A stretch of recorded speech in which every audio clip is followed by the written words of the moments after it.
Something was a bit of Mustafa. Come on, are we all sleeping? Are we all awake or sleeping? I know we are hungry, but let our mouth do the talking, not the food. Let's concentrate, let's focus. As I said, our keynote speaker is in the house. The main topic for today, inshallah, and I can assure you, you will be inspired, you'll be taken on a journey of knowledge that you take home today. Unfortunately, our brother Talim Zaman, I know it was a very inspirational topic. We couldn't give him more time than we want to, and as well, he's got other events to go to. But I've got his details here. So first of all, in regards to the internship, because there were so many capable potentials. So the email, if I read it out and you still can't get it, you can come back and see me later. Inshallah, I will give it out. So it's gonna be one male, one female, as I said at the beginning. So it requires you to send your CV, and it will be internship around media, marketing. So if you're interested in those fields, then you can send your CV to Tanim, TANIM, at goldentouchacademy.co.uk. Again, Tanim at goldentouchacademy.co.uk. That is email address. So if you're interested in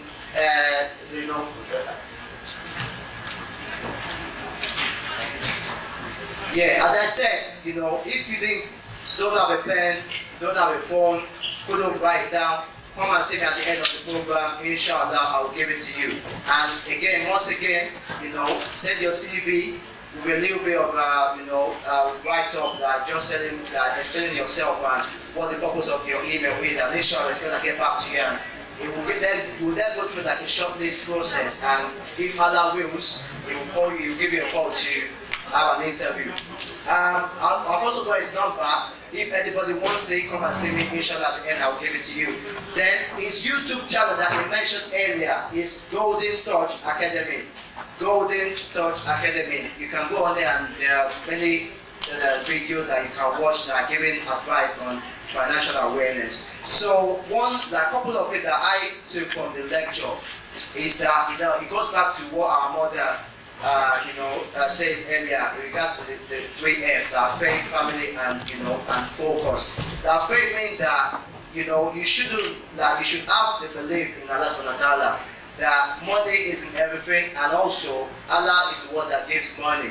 You can work all your life and not get any benefit. There are people that don't do many hours and do that is sufficient. That's because of the barakah of Allah subhanahu wa ta'ala. So it's part of the faith of having in Him, having that total, tawakkul, that whatever it is comes from Him. The family as well, having people around you that can advise you. Don't just say because you're intelligent, you're wise, you're an expertise in whatever you do, that you still cannot make a mistake, or you still feel you're the best. You have your families and friends, they can advise you. Things that you couldn't see through your own 2 eyes, they will be able to advise you upon that. And finally is the focus. What's the focus? What is the purpose of us in this life? Allah says in Surah Al-Zayed, the Bible says about the verse, He has only created men and jinns for what? To worship Him. Don't worship money. Don't work for money. Let money work for you. That's the only way you can have that motivation, that happiness, and that dedication to love what you do, rather than look at the money, 80k, 100k, but you're miserable. And some of us, we take this misery, this bitterness back home and exact that upon our family. So may Allah subhanahu wa ta'ala, make it easy for us. May He don't pray for money, pray for barakah, pray for blessing, pray for what will be sufficient for you. Because if you have sufficiency, wallah, you'll be fine, rich or not. But at least that's based on your own perspective. But without further ado, I'd like to go on to our keynote speaker for today, Dr. Ibrahim Alawiye. He's an author, he's an imam, an author of many books. He's a well-versed in modern standard Arabic, that he teaches it to non-Arabic speakers. He's a recipient of many awards, one notably from Muslim Council of Britain as well. He's a very popular man, very busy man, a very eloquent in speech. I'd like to call him to come and talk to us about practicing our deen, retain our identity as Muslims in challenging time.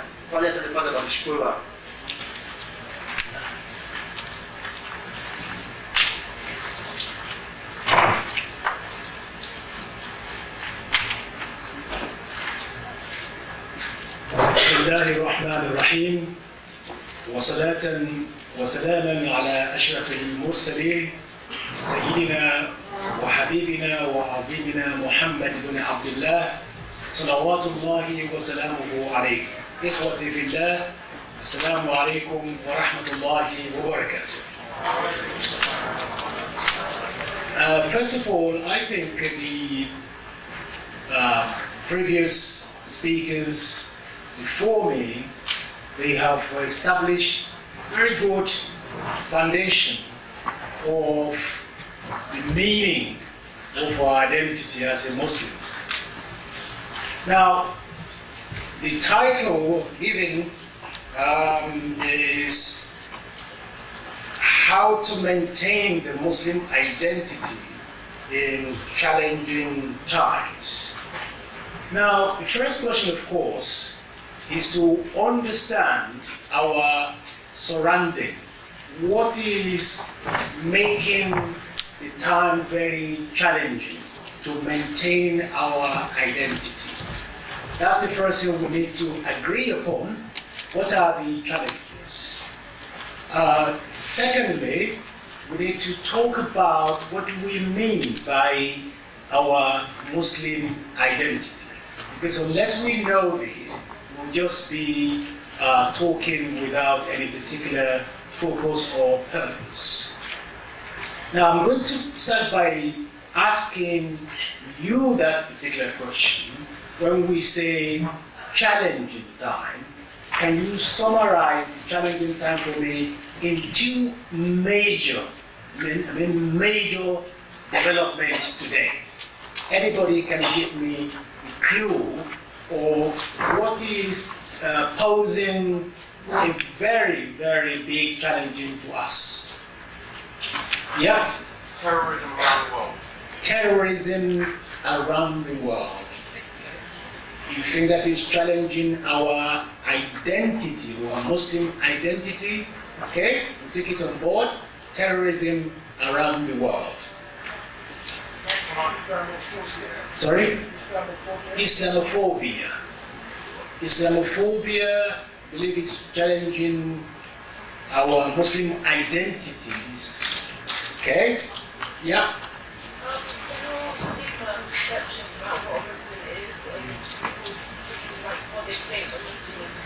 People's perception of a Muslim, what the Muslim means, which is linked to the, that's why you think we're having this Islamophobia, and maybe terrorism is causing that as well.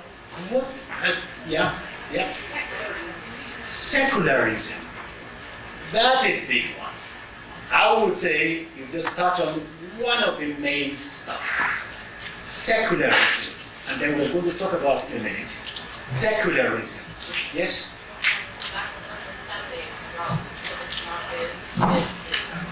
Lack of understanding the real meaning of Islam among the Muslim community themselves, not alone outside the community.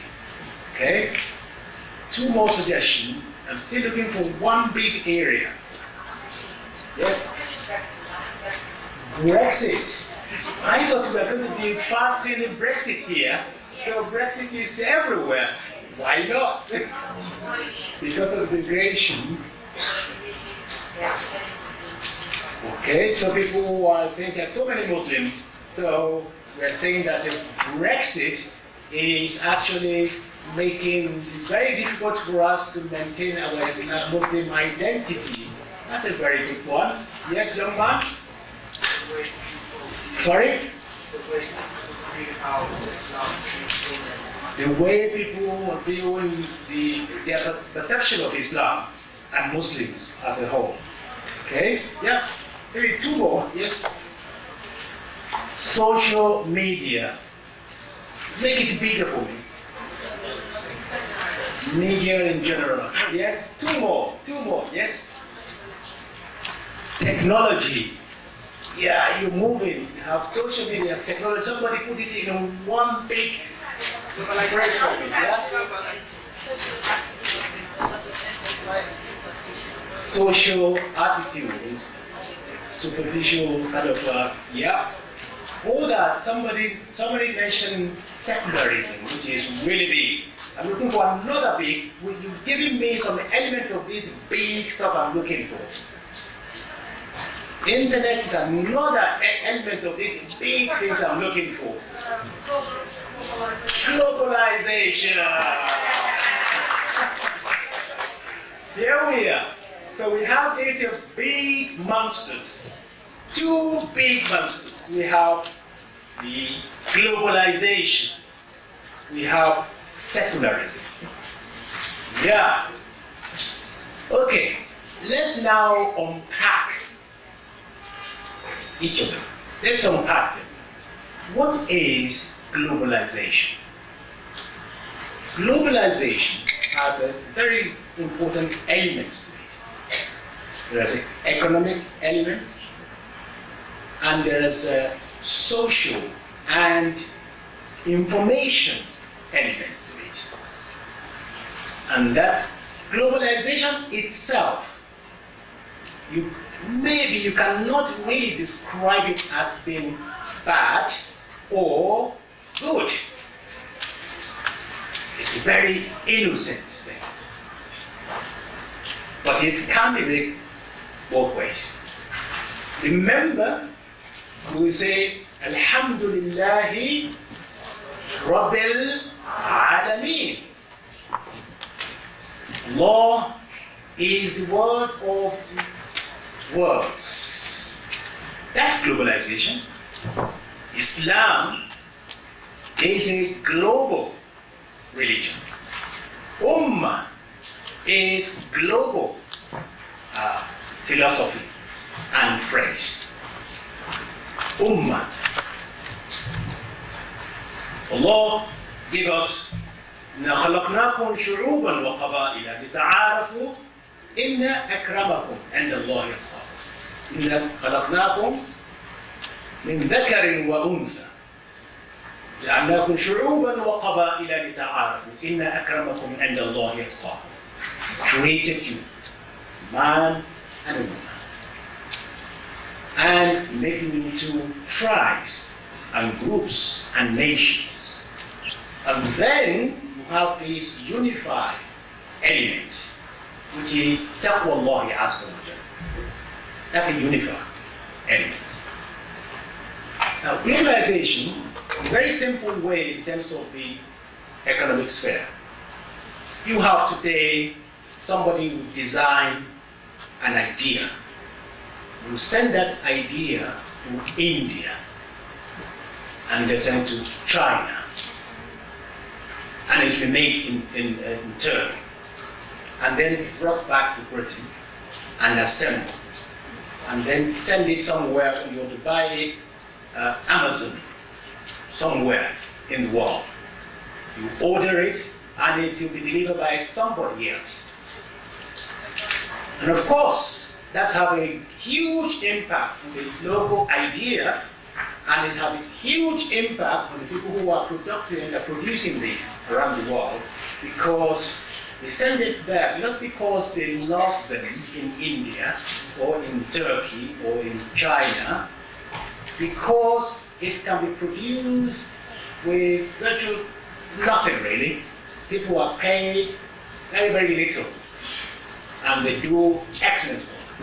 So that's it, impacting them and impacting us as well here.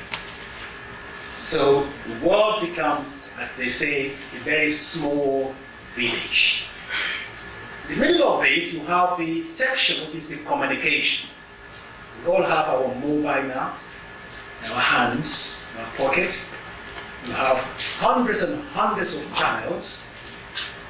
People can just film themselves and promoting an idea, but you don't know the source of that idea.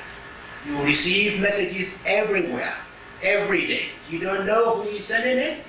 You don't know what's the purpose behind it. You just ride along. All this is posing incredible challenges to us as the Muslims. Then in the midst of this, you have secularism. What's secularism? Somebody give me definition of secularism. Sorry? Something that not paying attention to religion at all. And secularism believes that everything should be based purely on worldly matter. There's a famous phrase, I think it was first, maybe I'm right, said by Mr. Blair, our former Prime Minister, when he said, "We don't do God. We don't do God." That's secularism. That statement is very secular. And Islam say you must not take God out of your affairs. You can see clearly the clash there. So if we understand that, then we start putting together a better structure of how to protect our identity. And also we need to understand the definition of Muslim identity. We need to establish a good understanding. Because Allah subhanahu wa ta'ala has said in the Quran, وَمَنْ أَحْسَنُ قَوْلًا مِمَّنْ دَعَا إِلَى اللَّهِ وَعَمِلَ صَالِحًا وَقَالَ إِنَّنِي مِنَ الْمُسْلِمِينَ. First person, nobody is better than one that said, مِمَّنْ دَعَا إِلَى اللَّهِ. He called to the way of Allah. وَعَمِلَ صَالِحًا. And engage in doing good deeds. What benefits Ummah, what benefits the world, the family, the neighborhood, the society at large. وَعَمِلَ صَالِحًا. And that was said without any qualification. Not عَمِلَ صَالِحًا to a particular section of mankind. وَعَمِلَ صَالِحًا. Then وَقَالَ إِنَّنِي مِنَ الْمُسْلِمِينَ. And publicly declared and let it be known أَنَّنِي مِنَ الْمُسْلِمِينَ, that I am one of the Ummah of Islamiyah. I'm a Muslim. Publicly, which means you're not saying it, but it is you are known to be from your action, from what you do. If they know that this is a Muslim, which is necessarily means you don't hide yourself. Don't hide yourself. That's the first step. You need to say it and let it be known publicly. أَنَّنِي مِنَ الْمُسْلِمِينَ. And among the Muslims. Earlier on, before we went for Salat al-Dhuhr, there was adhan. In the adhan, if you think about it, there is the way, there's an indication of how to protect your identity in adhan.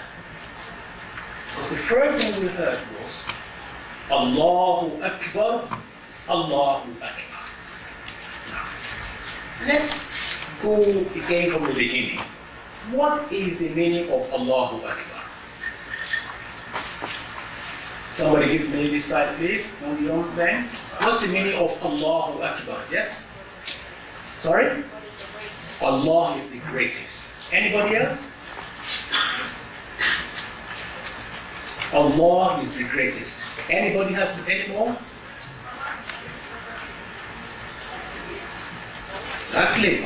It doesn't, you hear it all the time. People say Allah is the greatest. Yes, of course. But that's this phrase, Allahu Akbar, doesn't actually mean that. The Akbar is not superlative, it's comparative. Superlative is greatest, but greater than is comparative.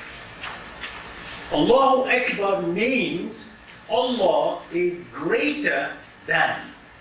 and it is left open-ended, which means you have to fill in at any situation.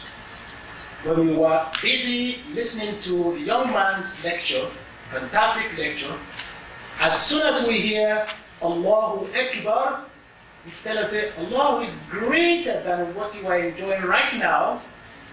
Stop that and come to pray. Allahu Akbar. So, in Muslim's identity, you need to check that. To look and say, this is a trend, this is a fashion, this is being promoted, but I need to check it against my belief, my shahada. Because when you say, Ashhadu an la ilaha illallah, that's why the first thing you say to enter Islam is kalimatu shahada.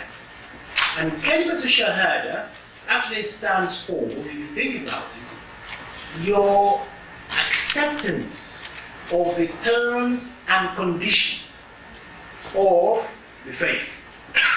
Because in Islam, if you are forced to accept Islam, it's not Islam. Islam has to be accepted voluntarily. And as a result, there are terms and conditions which you need to sign. La ilaha illallah Muhammadur Rasulullah is your signature on that terms and conditions. So you need to check it against that. Whatever is going on in the area of globalization and the challenges, that is your guide. You say, is this in line with what I signed for? Is it in line with Kalimatu la ilaha illallah Muhammadur Rasulullah or not? If it's not, then you know you should not be there. If you are hiding your identity as a Muslim, you know that you are not in compliance of what you signed. Because Allah said, وَقَالَ إِنَّنِي مِنَ الْمُسْلِمِينَ. You need to publicly let it be known to be a Muslim. Recently, I was going to teach somebody online, and he's called himself, he's a doctor, and he's called Dr. and then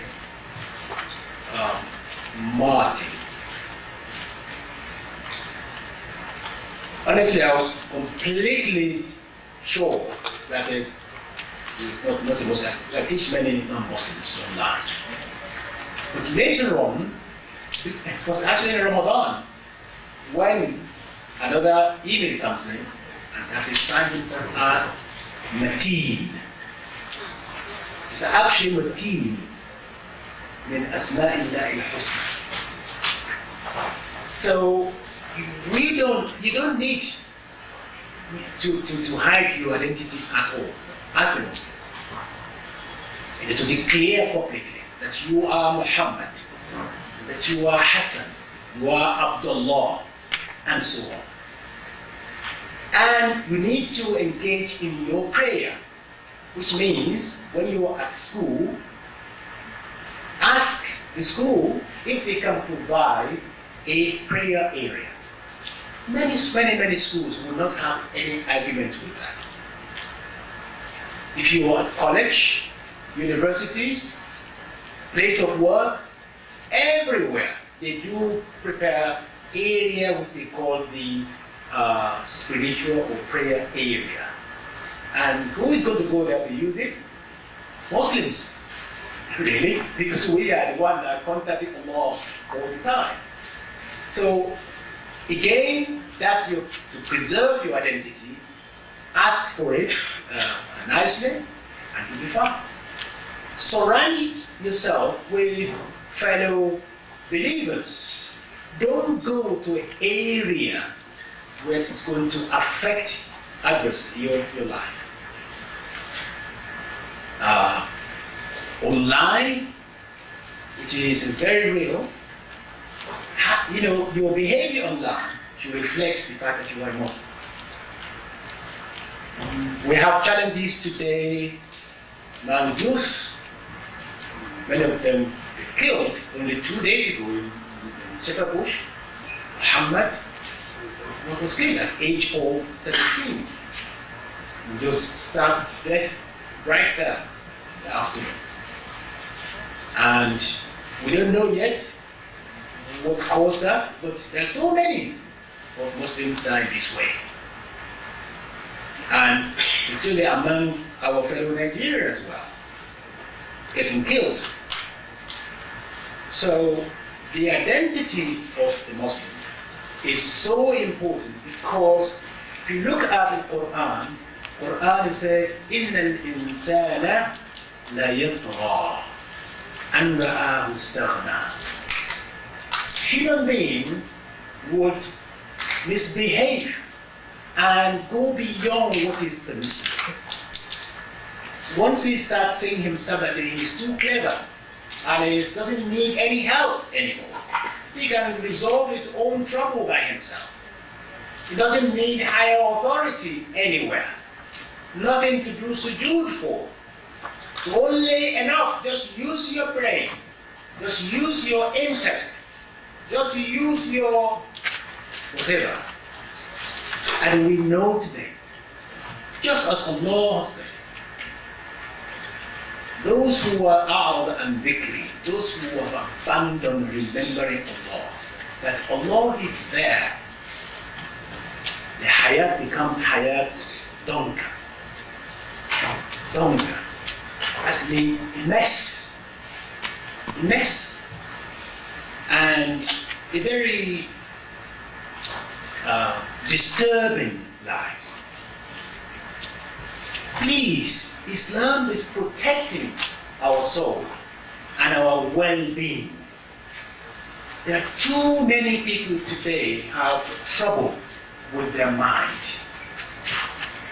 We need to use the gift of Allah, which is Islam, He gave us, to protect ourselves for our own sake. To be a Muslim means you don't follow al-hawa, your desire. And the way to keep your identity is not to follow khutuwat shaitan. Don't follow shaitan footsteps. Shaitan doesn't actually capture people in one go, attack them in one go. He entices them step by step. And the shaitan just wants to put our feet on the escalator. Once we are there, pull back, and the escalator is just going without any effort. Our challenge is not to step on that escalator. And as I always say, to protect your Islamic identity, follow Sirat al-Mustaqim. That's why we say in our salat, Ihdina Sirat al-Mustaqim. Because there is other way, there is other motorway. There are two distinctive motorways. You have Shaitan motorway, and you have Allah's motorway, which is Sirat al-Mustaqim. Now, Sirat Shaitan is very attractive indeed. The motorway of Shaitan, there is no speed limits. There is no speed camera, no police patrol, and above all, the fuel, petrol, is free. You can just imagine. It's free. You can see how attractive it is when you are online. When you are online, you are in the bedroom. No police camera, nobody, no effort. You just need the broadband. And the speed is amazing because of the service you subscribe to. But that motorway, the end is crash. It's a crash. Whereas the Ihdina Sirat al-Mustaqim, Allah's way, is straightforward. And every day we say, oh Allah, Ihdina Sirat al-Mustaqim, please guide us. Why we say that? We're already on it. Because Shaitan, when it doesn't see enough crowd on this motorway, You will go to the Sirat al-Mustaqim and put the sign that you say there is a roadblock, diversion. So when we pray out, after we say Allah, Ihdina Sirat al-Mustaqim, as soon as we are in the wrong direction, oh, no, we need to come back. We need to come back. And it's every day, every single day. It's really Shabbat, young ones. You're full of energy, you have amount of talent, and you want to be part of the crowd and so on. It's so entertaining and it's so attractive and it's so appealing, but it's dangerous. You need to always take Allah with you. Never exclude Allah in your affairs. All the steps. That's why in Islam, every time we do something, we have dua, to wake up, to go to sleep, to go to the toilet, to come out of the toilet, to go to the on, off, you name it. We have a dua for it. And before we do anything, we say Bismillah. Do you know that Bismillah is actually protection for us? Because when you get used to say Bismillah, Bismillah, when you do anything, imagine that you want to drink alcohol. Would you dare to say Bismillah? You wouldn't say it. So you can say, if I cannot say Bismillah, maybe I shouldn't do it. Maybe I shouldn't do it. That's a guide. If I cannot say Bismillah before I do this, I need to think about it. Just in case. And probably you shouldn't do it. Maybe you should say A'udhu Billah minash shaitanir rajim instead. And then move away.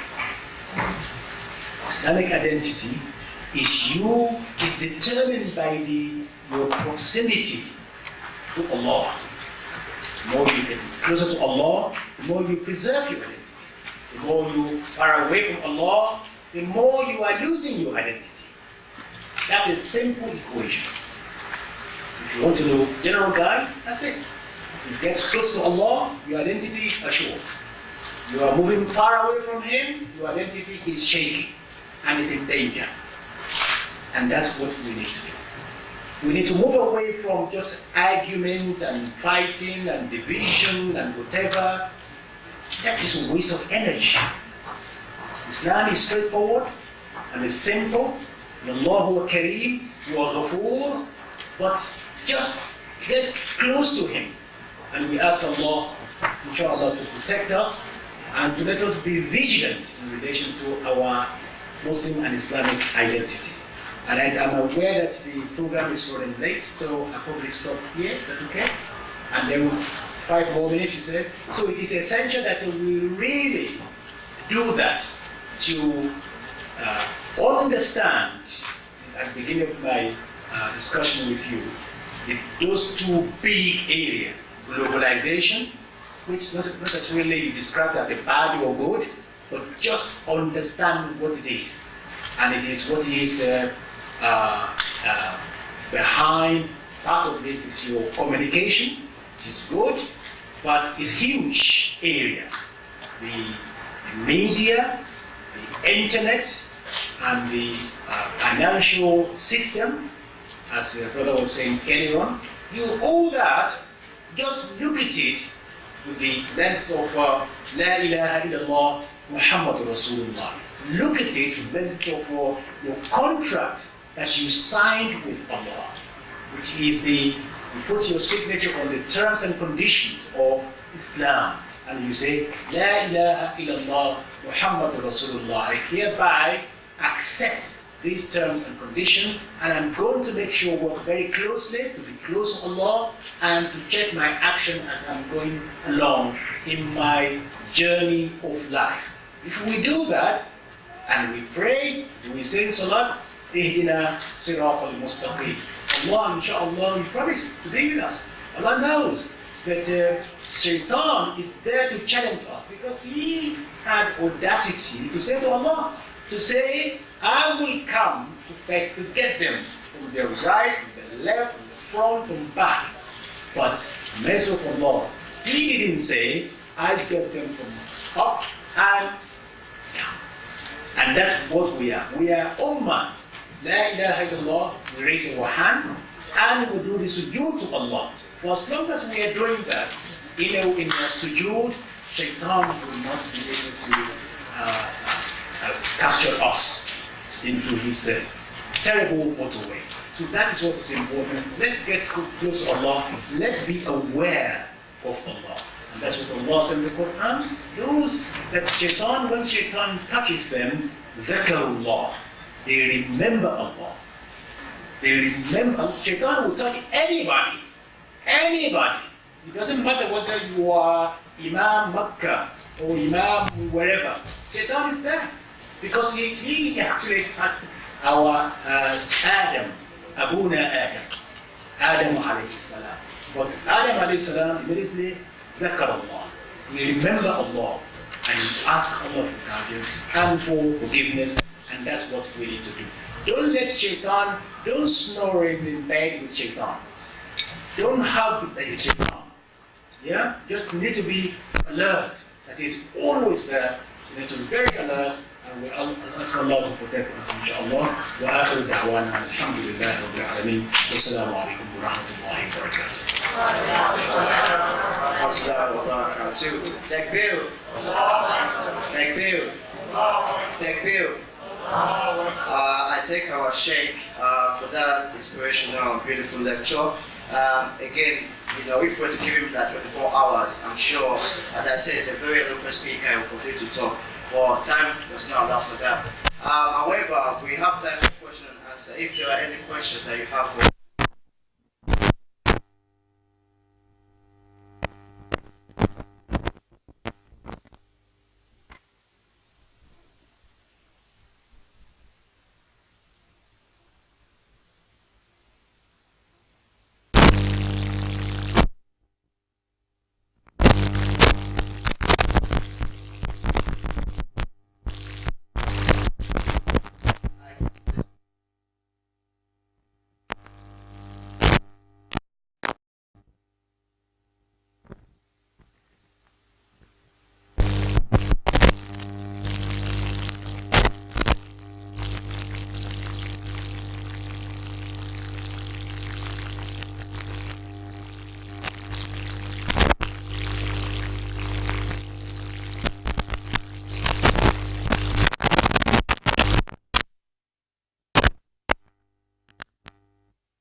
they will bring those that will commit sins, but do what? They do tawbah.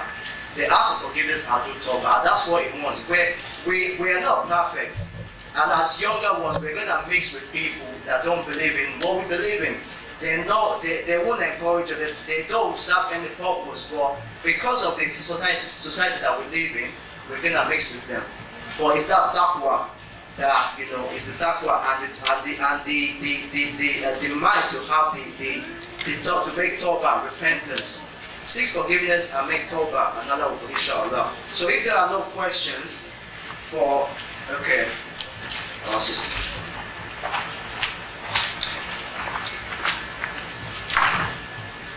Assalamu alaikum wa rahmatullahi wa barakatuh. Wa alaikum assalam wa rahmatullahi wa barakatuh. Jazakumullah khairan for the lecture, Doctor. We appreciate your time and for the inspirational message. What I picked from that message that you have just delivered was, you said you should not be shy to speak up that you're a Muslim. You quoted, I think, a surah, I don't know what it was in Hadith, saying that Allah says that you should identify yourself easily as a Muslim. Now, given that we live in a society where there are constant assaults, such as acid attack, female being attacked with their scalp being pulled off, or people being killed, as you have even given example at Shepherd's Bush, would it be wrong for you to save yourself in the face of that? I mean, there was also, I had a conversation with some youth a while saying that Allah says that you should protect your life at all costs, because life, I mean, your life is precious. Whenever you are in the face of it, of death, and you have an opportunity to protect your life, then do so by whatever means. However, what you have said now contradicts that statement, saying that you should be able to identify yourself at all costs and at any time as a Muslim or a Muslim man. So can you please just perhaps clarify that, sir?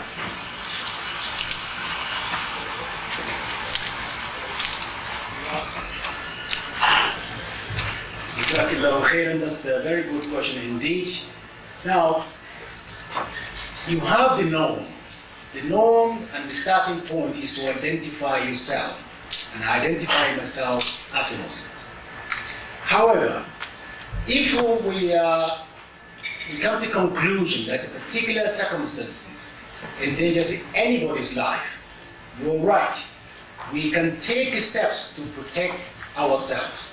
Because Allah Himself said that unless you are compelled to denounce, in a sense, not even identity, to denounce your religion, but in your heart, Iman is there. You face death and will say, look, now you say now that you are not a Muslim or you'll be killed. You can't say, nah, I'm not a Muslim. When you know that you're going to be killed. That reminds of an incident that happened that somebody, a new Muslim, basically in one of the European countries, just accepted Islam, and then there is Eid al-Adha, and he learned that we have to sacrifice an animal. So of course he wants to do things correctly, and he bought himself something and about to slaughter a goat in his own backyard. But somebody who's never done that before, he just could not complete it because it suddenly drawn some blood. So, in panic, went out to the mosque with his knife in his hand with the blood. And he said to people in the mosque, "Are you all Muslims?" And they said, "No, we're not." And then somebody said, one pointing to Imam said, "That's what is Muslim." And the Imam said, "Does that mean that because I have beard, that makes me Muslim?" No.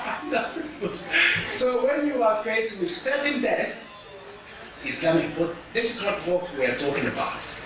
In some area, people can find it very difficult. So it's when but in this, alhamdulillah, in this country, we are living under protection law for everybody, and that is fact.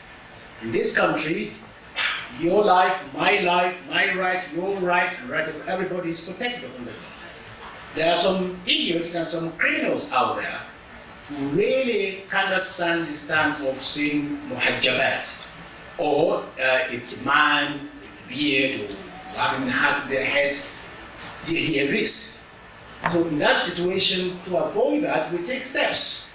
But the original statement to let people know that we are Muslims. But if we are facing that, we know it's going to cause death, then we can protect ourselves by any means. Obviously, when we don't feel secure in this country, you're going to report it, and the authority will take proper steps to safeguard the life and the freedom of people to move. And that's one of the beauty in our country here, which is Britain. We are living under law, which protects everybody. Yeah? I hope that's fine. Yeah? Are there any more questions for Sheikh? So please, you spoke about like globalization, and then within globalization is this issue of having to accommodate other people's belief system or ideologies like that. So, like for instance, now I got to realize that within the Muslim community that there are some group of Muslims that we have certain ideologies that is more like secular in nature, and but because they are Muslims, we might not know or during your interactions with them, they try to indoctrinate you with certain ideology that seems to be secular, but because they are Muslims, you are not really able to detect it. So how do you interact with those categories? How do you deal with situations where like some Muslims form certain ideologies, but the foundation of the ideology is something that looks more secular, or Muslims trying to accommodate certain belief systems or ideologies like that. So how do we engage those kinds of Muslims? Yeah, the beauty of Islam is there's a clarity in Islam. Quran set very good system and guidelines. And Rasulullah sallallahu alayhi wa sallam during his life, he left with us the example as well of what Islam is about. If you look at Islam, it's straightforward, and you can easily check it yourself to say, this is not really part of Islam. But we have to be very careful not to be dismissing almost everybody that is not in line with the way we do things, essentially, as kafir or as a non-Muslim. Because if somebody say, La ilaha illallah, Muhammadur Rasulullah, and it's clear they're praying, they're doing all these things, we have to fundamentally accept that they are Muslims. That's the starting point. Because Islam is not somebody that it's not left somebody to say, no, I will give you membership and I take it away from you. No. If they say La ilaha illallah, Muhammad Rasulullah, and then you do all the arkan and you behave like one, and there are prohibitions in Islam, which are very, very clear. In the Quran and Hadith, it's all there. That's something, that's the beauty of Islam. Don't do in Islam a very, very minimum. Indeed. And haram, they are very, very clear. The items that you should not be engaging in, is there.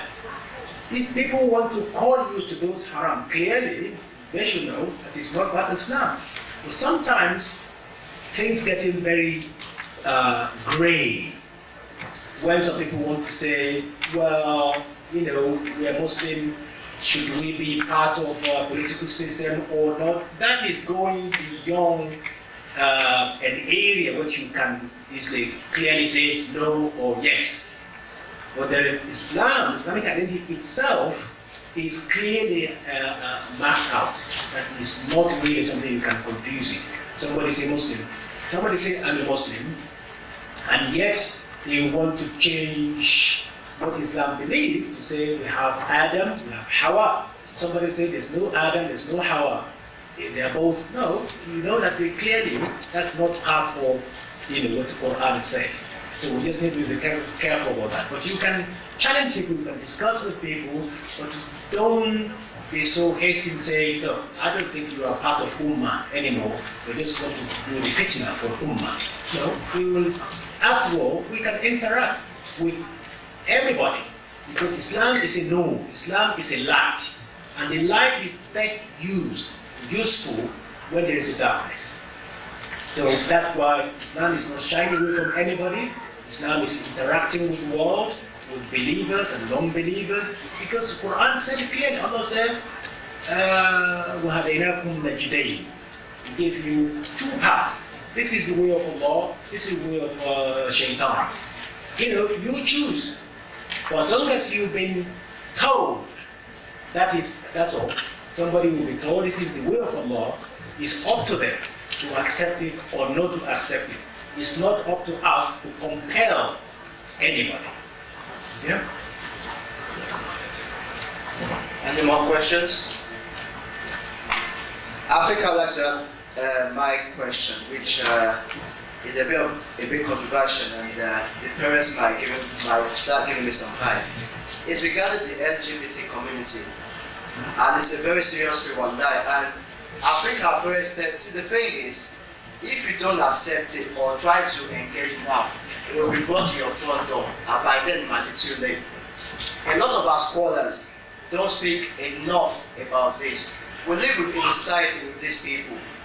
Like the school curriculum is about to change in September. I was listening on LBC like a few months ago, and I'm not even lying, where an imam from Australia was given, like they were interviewed saying, he's an imam of a mosque in Australia, and he said he's gay. And I'm thinking, how can you be preaching such a thing on radio where we have younger generation? So these are the kind of things. And I understand that you said, we just have to detect it, but some of our younger kids don't have that ability. It will be, by the time they realize what they've been through, it will be too late for them. So how do we, for the society, secular society that promotes love everybody, as you love yourself, your neighbors, but then still maintain that society that in the start, we don't believe in such thing. Yeah, they are bringing it to our front, but they are trying to inject it into our religion. How do we deal with that? Well, first of all, Muslim communities are not alone. We have the Jewish community, we have number, perhaps majority of Christian community want to adhere to the Holy Book. And fine, there is nothing to prevent and it is within our right to engage, for instance, with the government to say, this area of curriculum, we have issue with it.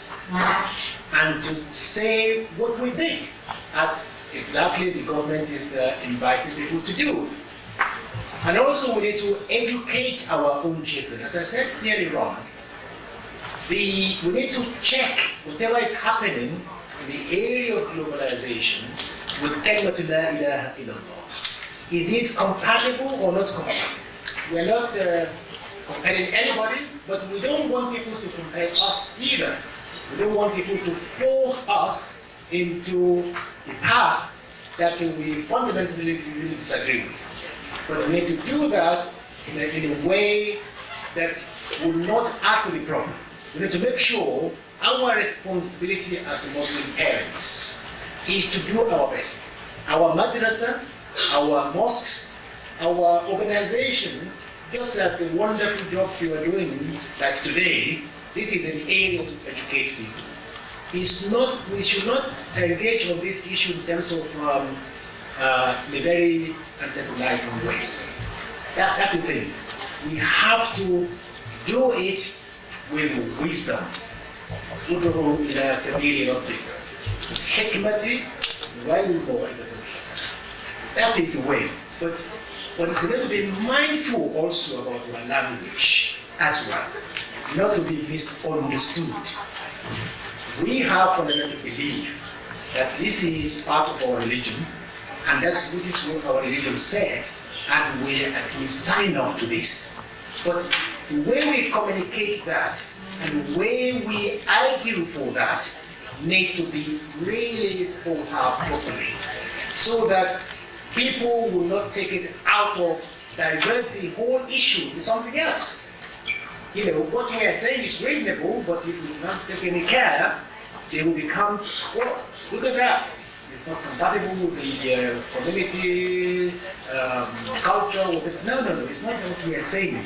We want to be in charge of what we teach and what we expose our children to. After all, everybody is programming their children.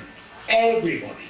That's what parents do. Otherwise, how any community's children becomes like them in their behavior, in their what they like and what they don't like. They are programmed when they are young. They will, from young, they tell you, no, when you sit on the table, this is how you organize the knives and forks. This is it with this, it with that. So everybody else has a right to say, well, when you are eating, it's with your right hand. And when you are entering, say, Assalamu alaikum. When you start food, say, Bismillah. When you finish, say, Alhamdulillah. And Allah doesn't want this or doesn't want that. You need to make sure that we are all equal, but we are different. We are equal. My daughter, my son, they are equal, but they are different. So that kind of things. Yes, you are absolutely right. It's a huge part of the globalization, which imposes on everybody. Because what's part of the globalization really to become one culture and one culture only. So therefore, we become the same monkey. No, we have diversity, we have different culture, but we work together, and that is the idea. Yeah, it is a challenging, which is Muslim community, believe it or not, we don't actually know yet how we are going to, deal with this issue. It's still being formulated. It's so, challenging. Globalization itself, with all these embedded things, it's so challenging. What Muslim community currently looking into and, discussing and thinking about how we're going to deal with this globalization, with all these things carrying away. It is huge. But whatever we do, when we're discussing this, we have to be mindful of what we say. Because people will take something and they run away with it. And they're just ruin our chance to engage properly. Yeah? To our Imam for giving us that inspirational lecture and also for answering our questions. So inshallah now we're going to have lunch and they're going to serve some food or to give us 30 minutes inshallah. Our next speaker is on his way.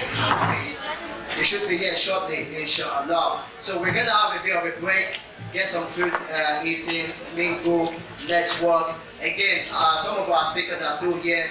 You can ask them questions. As I said earlier, in regards to Brother Talib Zaman, the internship that I mentioned, I've got the email address. If you want to come see me, I can spell it out for you again. For those of us that have got a pen or mobile phone or a jotter to write it down. And the process would be, if you're interested, and it would be around marketing, media, that kind of field or expertise. If you're interested to build a career in that and you want to get your foot in the industry, his email is Tanim, TANIM, at Golden Touch, TOUCH, academy.co.uk.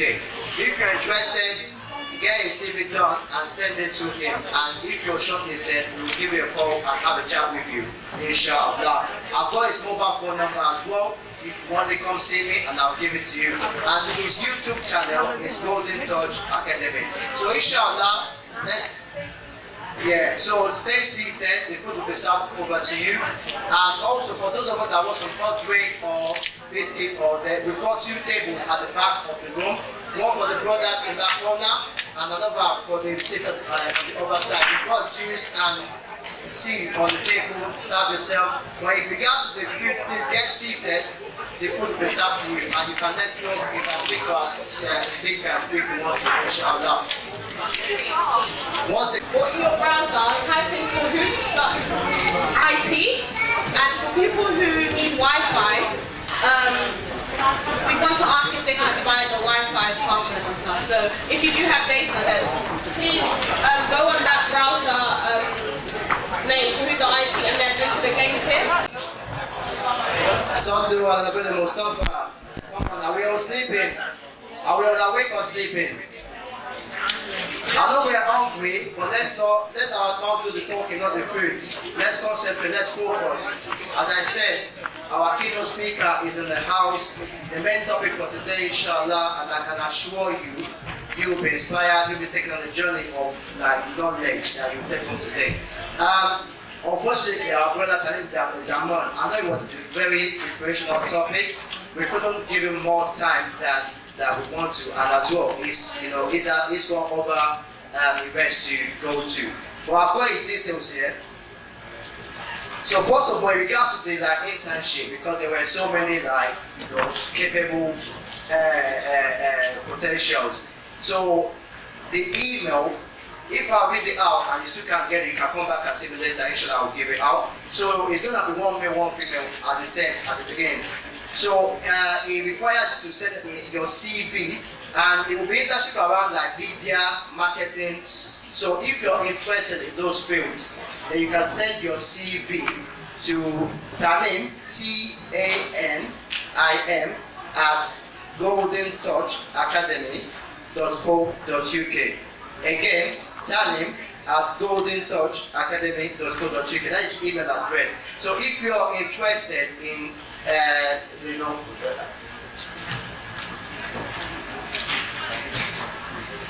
I said, if you don't have a pen, don't have a phone, couldn't write it down, come and see me at the end of the program. Inshallah, I will give it to you.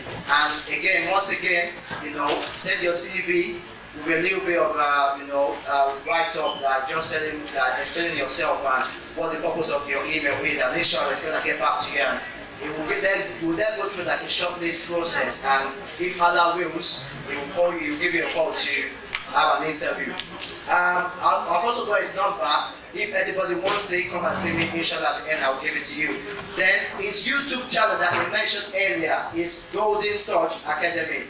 Golden Touch Academy. You can go on there and there are many videos that you can watch that are giving advice on financial awareness. So a couple of it that I took from the lecture is that it goes back to what our mother says earlier in regard to the 3 F's, that faith, family, and and focus. That faith means that you should have the belief in Allah subhanahu wa ta'ala that money isn't everything, and also Allah is the one that gives money. You can work on your life and not get any benefit. There are people that don't do many hours and do that insufficient. That's because of the barakah of Allah subhanahu wa ta'ala. So it's part of the faith of having in Him, having that total, tawakkul, that whatever it is comes from Him. The family as well, having people around you that can advise you. Don't just say because you're intelligent, you're wise, you're an expertise in whatever you do, that you still cannot make a mistake, or you still feel you're the best. You have your families and friends, they can advise you. Things that you couldn't see through your own 2 eyes, they will be able to advise you upon that. And finally is the focus. What's the focus? What is the purpose of us in this life? Allah says in Surah Al-Zayat, the Prophet says about the Basmala, He has only created men and jinns for what? To worship Him. Don't worship money. Don't work for money. Let money work for you. That's the only way you can have that motivation, that happiness, and that dedication to love what you do, rather than look at the money, 80k, 100k, but you're miserable. And some of us, we take this misery, this bitterness back home and exert that upon our family. So may Allah subhanahu wa ta'ala, make it easy for us. May He don't pray for money, pray for barakah, pray for blessing, pray for what will be sufficient for you. Because if you have sufficiency, wallah, you'll be fine, rich or not. But at least that's based on your own perspective. But without further ado, I'd like to go on to our keynote speaker for today, Dr. Ibrahim Alawiye. He's an author, he's an imam, an author of many books. He's well-versed in modern standard Arabic, that he teaches it to non-Arabic speakers. He's a recipient of many awards, one notably from Muslim Council of Britain as well. He's a very popular man, very busy man, and very eloquent in speech. I'd like to call him to come and talk to us about practicing our deen, retain our identity as Muslims in challenging time. Call it to the Father of the Shukura.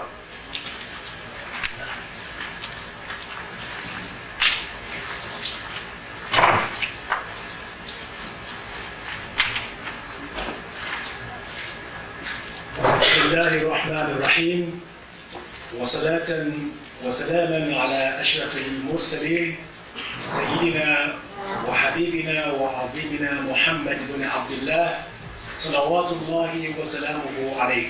إخوتي في الله، السلام عليكم ورحمة الله وبركاته. First of all, I think the previous speakers before me, they have established very good foundation of the meaning of our identity as a Muslim. Now, the title was given is How to Maintain the Muslim Identity in Challenging Times. Now, the first question, of course, is to understand our surrounding. What is making the time very challenging to maintain our identity? That's the first thing we need to agree upon. What are the challenges?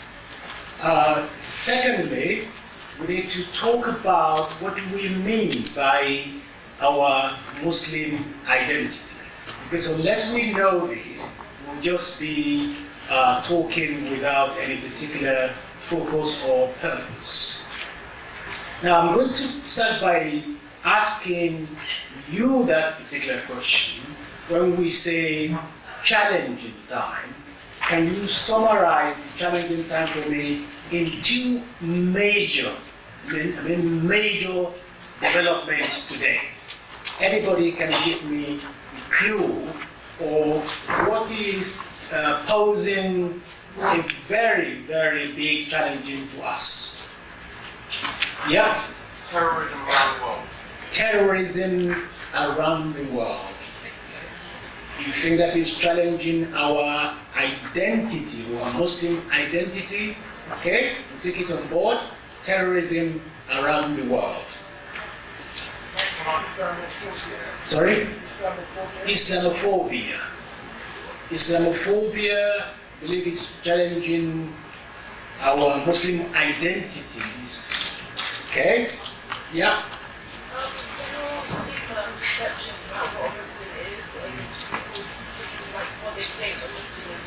People's perception of Muslim means, which is linked to the, that's why you think we're having this Islamophobia, and maybe terrorism is causing that as well. What, yeah. Secularism. That is a big one. I would say you just touch on one of the main stuff. Secularism. And then we're going to talk about it in a minute. Secularism. Yes?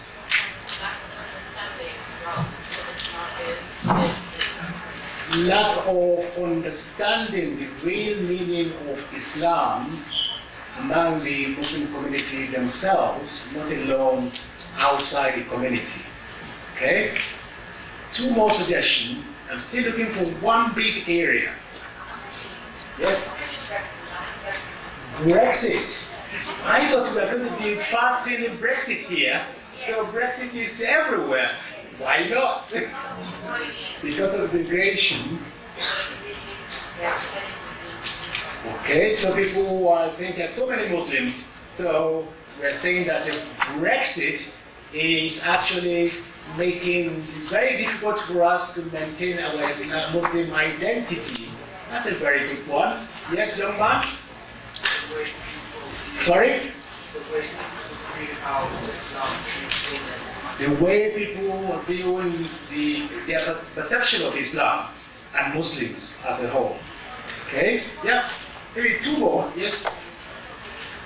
Social media. Make it bigger for me. Media in general. Yes? Two more. Yes? Technology. Yeah, you're moving. You have social media, technology. Somebody put it in one big phrase for me. Yes? Social attitudes, superficial kind of, yeah. All that, somebody mentioned secularism, which is really big. I'm looking for another big, you've given me some element of this big stuff I'm looking for. Internet is another element of these big things I'm looking for. Globalization. Here we are. So we have these big monsters. Two big monsters. We have the globalization. We have secularism. Yeah. Okay. Let's now unpack each of them. Let's unpack them. what is globalization? Globalization has a very important elements to it. There is an economic element, and there is a social and information element to it. And that globalization itself, maybe you cannot really describe it as being bad or good. It's a very innocent thing. But it can be made both ways. Remember, we say, Alhamdulillahi Rabbil Alameen. Allah is the word of words. That's globalization. Islam is a global religion. Ummah is global philosophy and phrase. Ummah. Allah gave us إِنَّا خَلَقْنَاكُمْ شُعُوبًا وَقَبَائِلَ لِتَعَارَفُوا إِنَّ أَكْرَمَكُمْ عِنْدَ اللَّهِ أَتْقَاكُمْ إِنَّا خَلَقْنَاكُمْ مِنْ ذَكَرٍ وَأُنْثَى جعلناكم شعوبا وقبائل لتعارفوا إن أكرمكم عند الله يتقاكم. Created you, man and a woman, and making you into tribes and groups and nations. And then you have these unified elements, which is taqwa Allah azza wa jalla. That's a unified element. Now, globalization, a very simple way in terms of the economic sphere. You have today somebody who design an idea. You send that idea to India, and they send to China, and it will be made in Turkey, and then brought back to Britain and assembled, and then send it somewhere. When you want to buy it, Amazon, somewhere in the world. You order it, and it will be delivered by somebody else. And of course, that's having a huge impact on the local idea, and it having a huge impact on the people who are producing and are producing this around the world, because they send it there not because they love them in India or in Turkey or in China, because it can be produced with virtually nothing really. People are paid very, very little, and they do excellent work. So that's impacting them and impacting us as well here. So the world becomes, as they say, a very small village. In the middle of this, you have the section which is the communication. We all have our mobile now, in our hands, in our pockets. We have hundreds and hundreds of channels. People can just film themselves and promoting an idea, but you don't know the source of that idea. You receive messages everywhere, every day. You don't know who is sending it. You don't know what's the purpose behind it. You just ride along.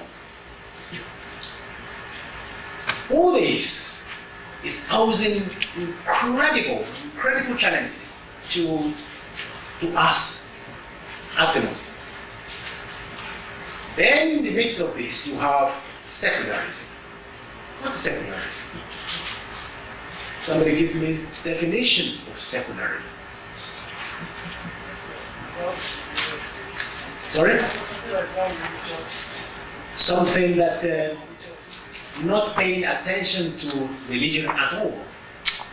And secularism believes that everything should be based purely on worldly matter. There's a famous phrase, I think it was first, maybe I'm right, said by Mr. Blair, our former Prime Minister, when he said, "We don't do God. We don't do God. That's secularism. That statement is very secular. And Islam say you must not take God out of your affairs. You can see clearly the clash there. So if we understand that, then we start putting together a better structure of how to protect our identity. And also we need to understand the definition of Muslim identity. We need to establish a good understanding. Because Allah subhanahu wa ta'ala has said in the Quran, وَمَنْ أَحْسَنُ قَوْلًا مِمَّنْ دَعَا إِلَى اللَّهِ وَعَمِلَ صَالِحًا وَقَالَ إِنَّنِي مِنَ الْمُسْلِمِينَ. First person, nobody is better than one that said,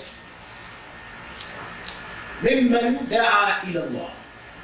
He called to the way of Allah. وَعَمِلَ صَالِحًا. And engage in doing good deeds. What benefits Ummah, what benefits the world, the family, the neighborhood, the society at large. وَعَمِلَ صَالِحًا. And that was said without any qualification. Not عَمِلَ صَالِحًا to a particular section of mankind. وَعَمِلَ صَالِحًا. Then وَقَالَ إِنَّنِي مِنَ الْمُسْلِمِينَ. And publicly declared and let it be known أَنَّنِي مِنَ الْمُسْلِمِينَ, that I am one of the Ummah of Islamiyah. I'm a Muslim. Publicly, which means you're not saying it, but it is you are known to be from your action, from what you do. If they know that this is a Muslim, which is necessarily means you don't hide yourself. Don't hide yourself. That's the first step. You need to say it and let it be known publicly. أَنَّنِي مِنَ الْمُسْلِمِينَ. And among the Muslims. Earlier on, before we went for Salat al-Dhuhr, there was adhan. In the adhan, if you think about it, there is the way, there's an indication of how to protect your identity in adhan. Because the first thing we heard was, Allahu Akbar, Allahu Akbar. Now, let's go again from the beginning. What is the meaning of Allahu Akbar? Somebody give me this side, please. No, you don't then. What's the meaning of Allahu Akbar? Yes? Sorry? Allah is the greatest. Anybody else? Allah is the greatest. Anybody has any more? Exactly. It doesn't, you hear it all the time. People say Allah is the greatest. Yes, of course. But that's this phrase, Allahu Akbar, doesn't actually mean that. The Akbar is not superlative, it's comparative. Superlative is greatest, but greater than is comparative. Allahu Akbar means Allah is greater than, and it is left open-ended, which means you have to fill in at any situation. When we were busy listening to the young man's lecture, fantastic lecture, as soon as we hear Allahu Akbar, we tell us that Allah is greater than what you are enjoying right now. Stop that and come to pray. Allahu Akbar. So, in Muslim's identity, you need to check that. To look and say, this is a trend, this is a fashion, this is being promoted, but I need to check it against my belief. my shahada. Because when you say, Ashhadu an la ilaha illallah, that's why the first thing you say to enter Islam is kalimatu shahada. And kalimatu shahada actually stands for, if you think about it, your acceptance of the terms and conditions of the faith. Because in Islam, if you are forced to accept Islam, it's not Islam. Islam has to be accepted voluntarily. And as a result, there are terms and conditions which you need to sign. La ilaha illallah Muhammadur Rasulullah is your signature on that terms and conditions. So you need to check it against that. Whatever is going on in the area of globalization and the challenges, that is your guide. You say, is this in line with what I signed for? Is it in line with kalimatu la ilaha illallah Muhammadur Rasulullah or not? If it's not, then you know you should not be there. If you are hiding your identity as a Muslim, you know that you are not in compliance of what you signed. Because Allah said, وَقَالَ إِنَّنِي مِنَ الْمُسْلِمِينَ. You need to publicly let it be known to be a Muslim. Recently, I was going to teach somebody online, and he's called himself, he's a doctor, and he's called Doctor, and then Martin. Honestly, I was completely sure that he's not a Muslim. I teach many non-Muslims online. But later on, it was actually in Ramadan, when another email comes in, and that he signed himself as Mateen. It's actually Mateen min Asma'illahi al-Husna.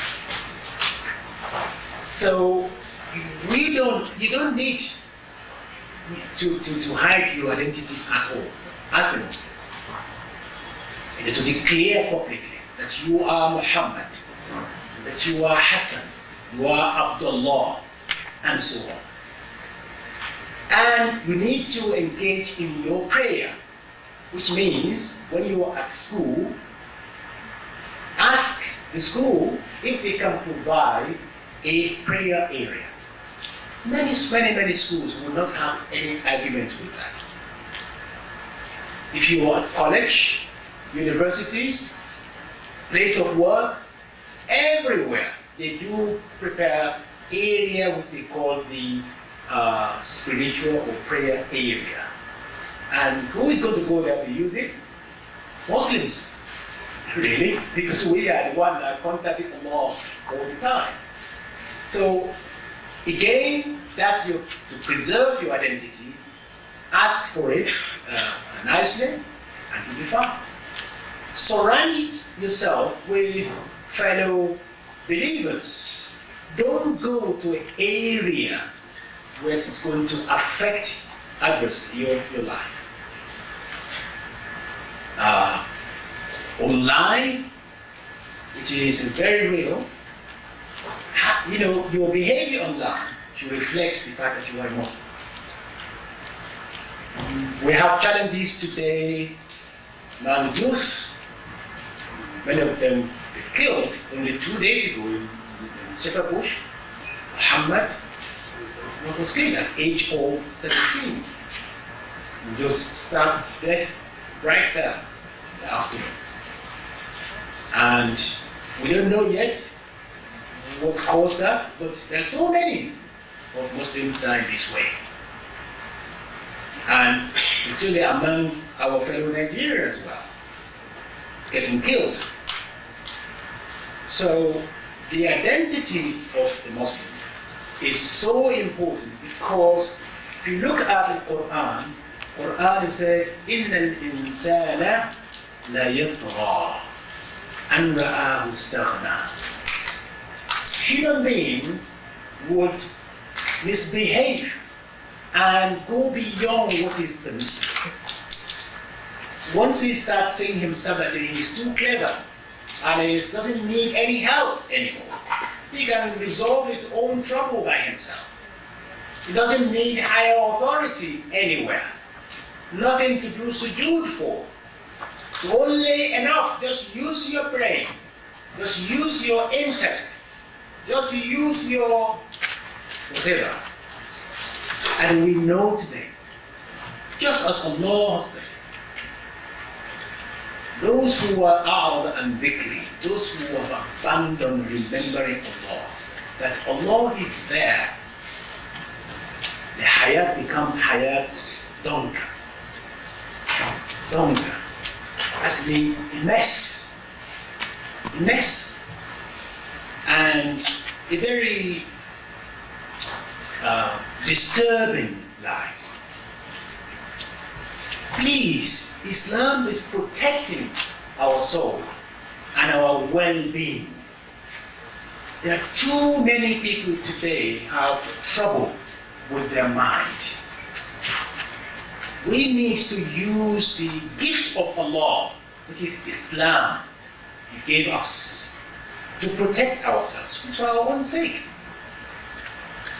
To be a Muslim means you don't follow al-hawa, your desire. And the way to keep your identity is not to follow khutuwat shaitan. Don't follow shaitan footsteps. Shaitan doesn't actually capture people in one go, attack them in one go. He entices them step by step. And the shaitan just wants to put our feet on the escalator. Once we are there, pull back, and the escalator is just going without any effort. Our challenge is not to step on that escalator. And as I always say, to protect your Islamic identity, follow Sirat al-Mustaqim. That's why we say in our salat, Ihdina Sirat al-Mustaqim. Because there is other way, there is other motorway. There are two distinctive motorways. You have Shaitan motorway, and you have Allah's motorway, which is Sirat al-Mustaqim. Now, Sirat Shaitan is very attractive indeed. The motorway of Shaitan, there is no speed limits. There is no speed camera, no police patrol, and above all, the fuel, petrol, is free. You can just imagine. It's free. You can see how attractive it is when you are online. When you are online, you're in the bedroom. No police camera, nobody, no effort. You just need the broadband. And the speed is amazing because of the service you subscribe to. But that motorway, the end is crash. It's a crash.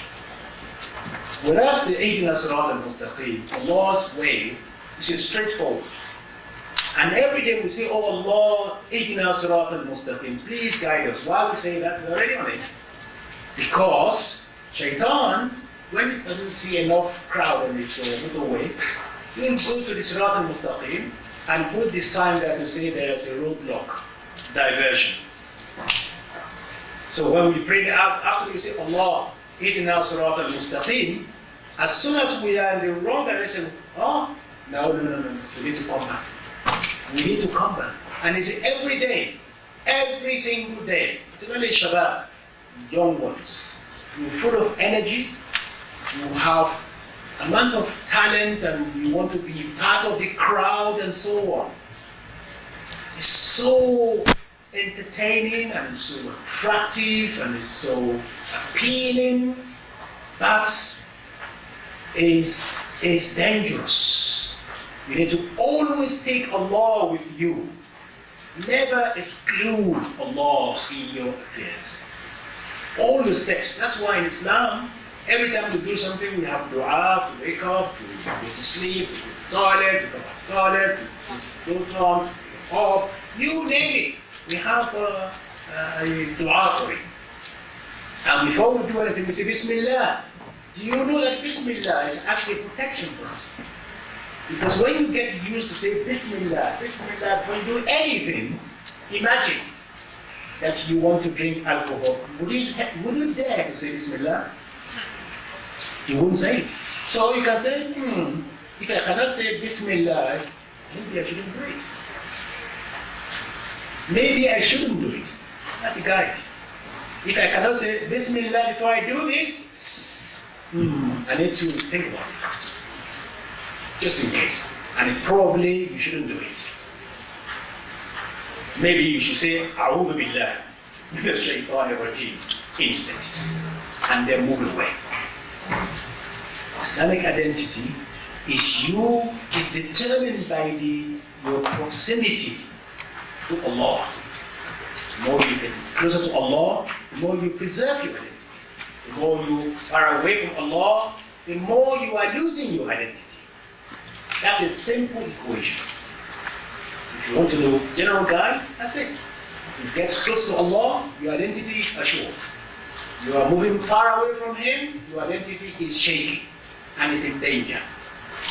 And that's what we need to do. We need to move away from just argument and fighting and division and whatever. That's just a waste of energy. Islam is straightforward and it's simple. Allahu Kareem, wa Ghafoor, but just get close to Him. And we ask Allah, inshallah, to protect us and to let us be vigilant in relation to our Muslim and Islamic identity. And I'm aware that the program is running late, so I'll probably stop here. Is that okay? And then 5 more minutes, you said. So it is essential that we really do that to understand, at the beginning of my discussion with you, those two big areas, globalization, which not necessarily you described as a bad or good, but just understand what it is. And it is what is behind, part of this is your communication, which is good, but it's huge area. The media, the internet, and the financial system, as your brother was saying earlier on, all that, just look at it with the lens of La ilaha illallah Muhammadur Rasulullah. Look at it with the lens of your contract that you signed with Allah, which is you put your signature on the terms and conditions of Islam, and you say La ilaha illallah Muhammadur Rasulullah. I hereby accept these terms and conditions, and I'm going to make sure work very closely to be close to Allah and to check my action as I'm going along in my journey of life. If we do that and we pray, we say Salat, Ihdina Sirat al-Mustaqim. Allah, inshallah, He promised to be with us. Allah knows that Shaitan is there to challenge us because he had audacity to say to Allah, to say, I will come to get them from the right, from the left, from the front, from back. But mercy of Allah, He didn't say, I'll get them from up and down. And that's what we are. We are Ummah. La ilaha illallah, we raise our hand and we do the sujood to Allah. For as long as we are doing that, in our sujood, Shaitan will not be able to capture us into his terrible motorway. So that is what is important. Let's get close to Allah. Let's be aware of Allah. And that's what Allah says in the Quran. Those that Shaitan, when Shaitan touches them, dhakarullah. They remember Allah. They remember. Shaitan will touch anybody. Anybody. It doesn't matter whether you are Imam Makkah or Imam wherever. Shaitan is there. Because he actually touched our Adam Abuna Adam alayhi salam. Because Adam alayhi salam immediately ذكر Allah. He remember Allah and he ask Allah for guidance and for forgiveness, and that's what we need to do. Don't let shaitan, don't snore in bed with shaitan. Don't hug the shaitan. Yeah? Just need to be alert. That is always there. You need to be very alert, and we ask Allah to protect us, inshallah. Wa akhiru da'wana alhamdulillahi rabbil alameen. Wassalamu alaikum wa rahmatullahi wa barakatuh. Takbir. Takbir. Takbir. I thank our Sheikh for that inspirational, beautiful lecture. Again, you know, if we were to give him that 24 hours, I'm sure, as I said, he's a very eloquent speaker and will continue to talk. But time does not allow for that. However, we have time for question and answer. If there are any questions that you have for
He will bring those that will commit sins, but do what? They do tawbah.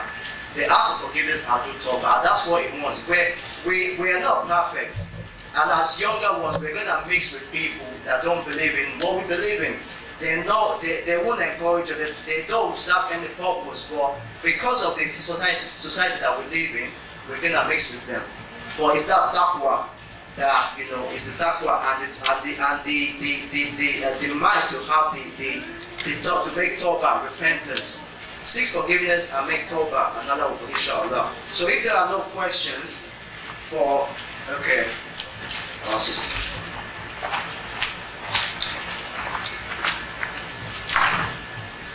Assalamu alaikum wa rahmatullahi wa barakatuh. Wa alaikum assalam wa rahmatullahi wa barakatuh. Jazakumullah khairan for the lecture, Doctor. We appreciate your time and for the inspirational message. What I picked from that message that you have just delivered was, you said you should not be shy to speak up that you're a Muslim. You quoted, I think, a surah, I don't know what it was in Hadith, saying that Allah says that you should identify yourself easily as a Muslim. Now, given that we live in a society where there are constant assaults, such as acid attack, female being attacked with their scalp being pulled off, or people being killed, as you have even given example at Shepherd's Bush, would it be wrong for you to save yourself in the face of that?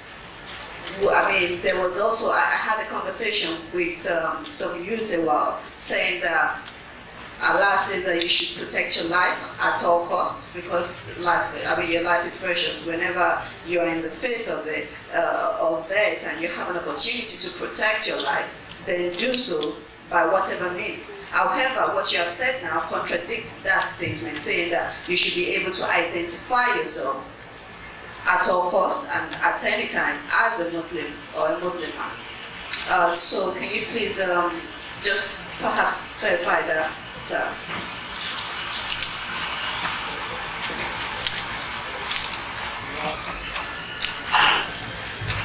That's a very good question indeed. Now, you have the norm. The norm and the starting point is to identify yourself, and identify myself as a Muslim. However, if we come to the conclusion that particular circumstances endangers anybody's life, you're right. We can take steps to protect ourselves. Because Allah Himself said that unless you are compelled to denounce, in a sense, not even identity, to denounce your religion, but in your heart, Iman is there. You face the Muslim. Look, now you say now that you are not a Muslim or you'll be killed. You can't say, nah, I'm not a Muslim.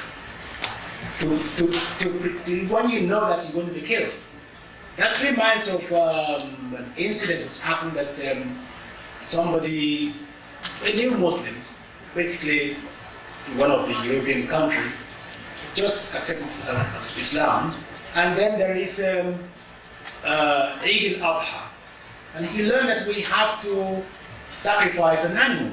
So of course he wants to do things correctly, and he bought himself something and about to slaughter a goat in his own backyard. But somebody who's never done that before, he just could not complete it because it suddenly drawn some blood. So in panic, went out to the mosque with his knife in his hand with the blood. And he said to people in the mosque, "Are you all Muslims?" And they said, "No, we're not." And then somebody said, one pointing to Imam said, "That's what is Muslim." And the Imam said, "Does that mean that because I have beard, that makes me Muslim?"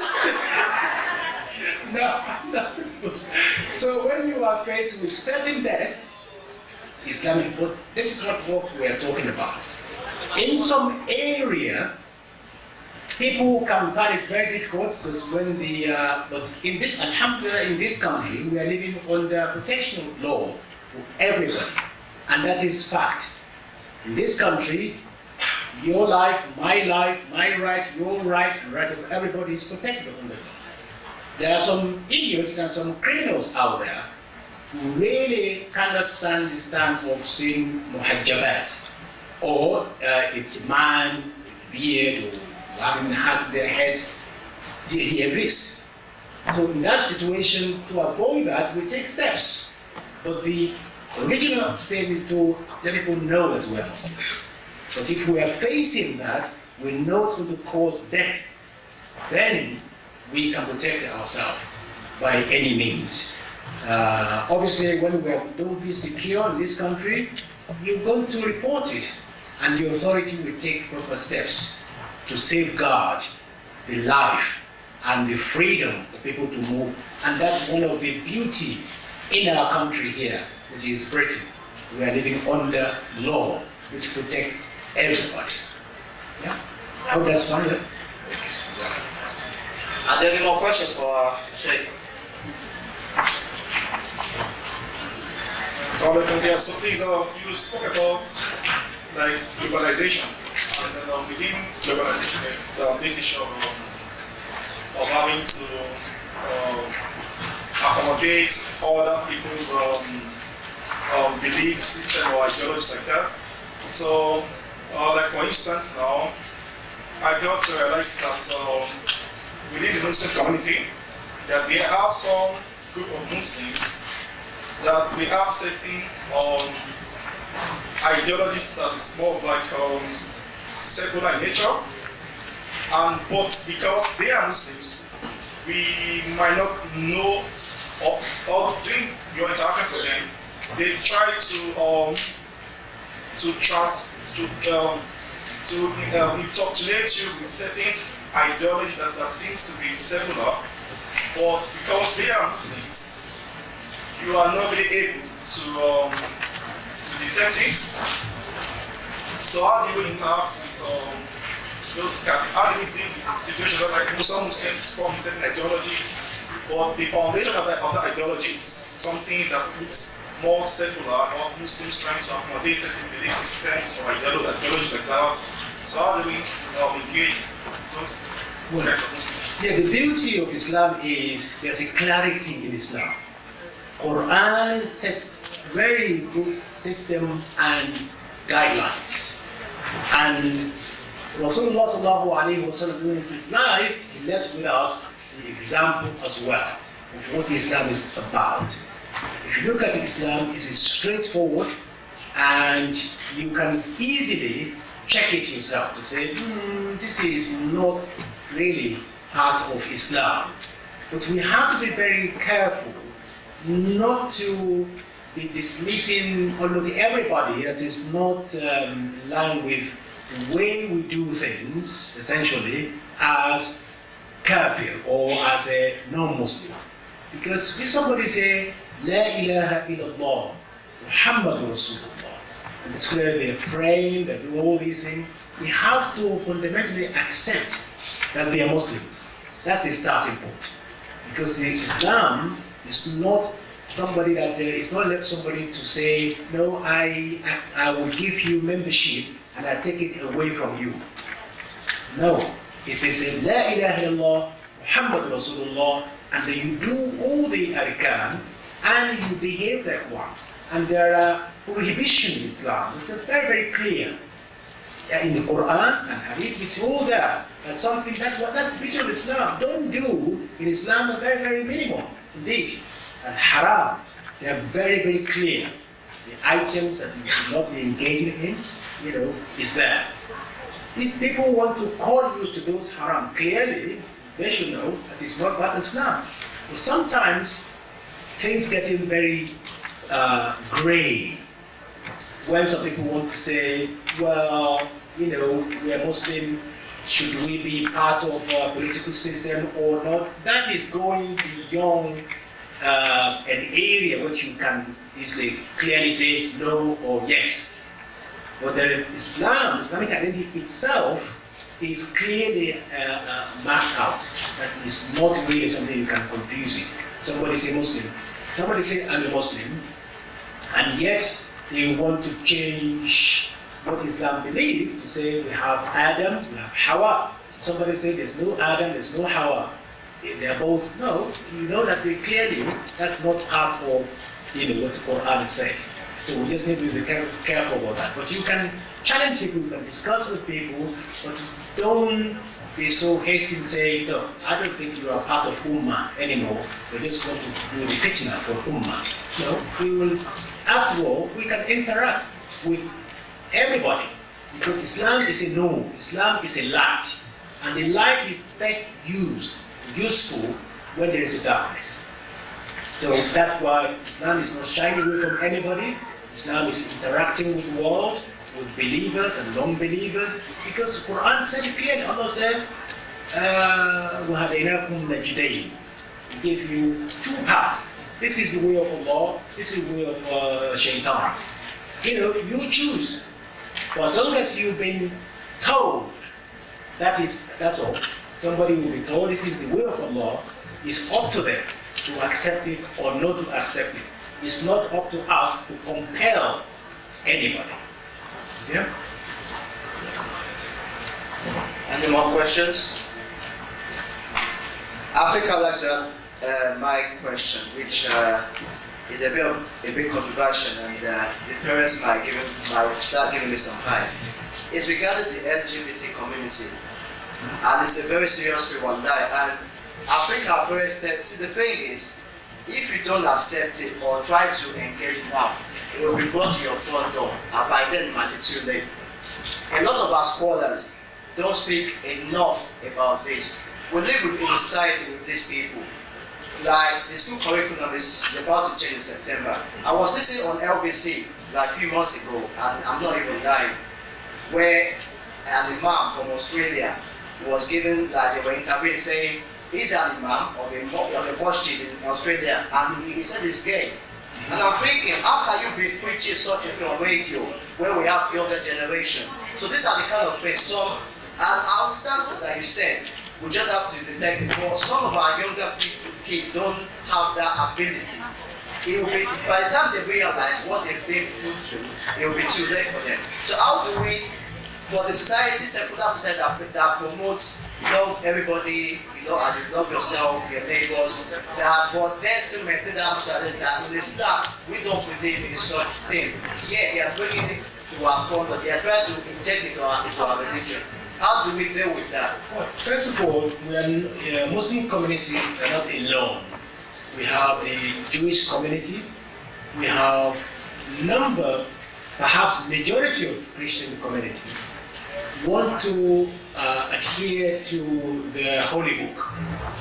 And fine, there is nothing to prevent and it is within our right to engage, for instance, with the government to say, this area of curriculum, we have issue with it. And to say what we think, as exactly the government is inviting people to do. And also we need to educate our own children. As I said clearly on, we need to check whatever is happening in the area of globalization with Kalimat La ilaha illallah. Is it compatible or not compatible? We are not comparing anybody, but we don't want people to compare us either. We don't want people to force us into a path that we fundamentally really disagree with. But we need to do that in a way that will not add to the problem. We need to make sure our responsibility as Muslim parents is to do our best. Our madrasa, our mosques, our organization, just like the wonderful job you are doing, like today, this is an area to educate people. We should not engage on this issue in terms of a very antagonizing way. That's the thing. We have to do it with wisdom. ادعوا إلى سبيل ربك حكمة والموعظة الحسنة. That is the way. But we need to be mindful also about our language as well, not to be misunderstood. We have fundamental belief that this is part of our religion, and that's what our religion said, and we sign up to this. But the way we communicate that and the way we argue for that need to be really thought out properly, so that people will not take it out of, divert the whole issue to something else. What we are saying is reasonable, but if we do not take any care, they will become, well, look at that. It's not compatible with the community, culture, whatever. No, it's not what we are saying. We want to be in charge of what we teach and what we expose our children to. After all, everybody is programming their children. Everybody. That's what parents do.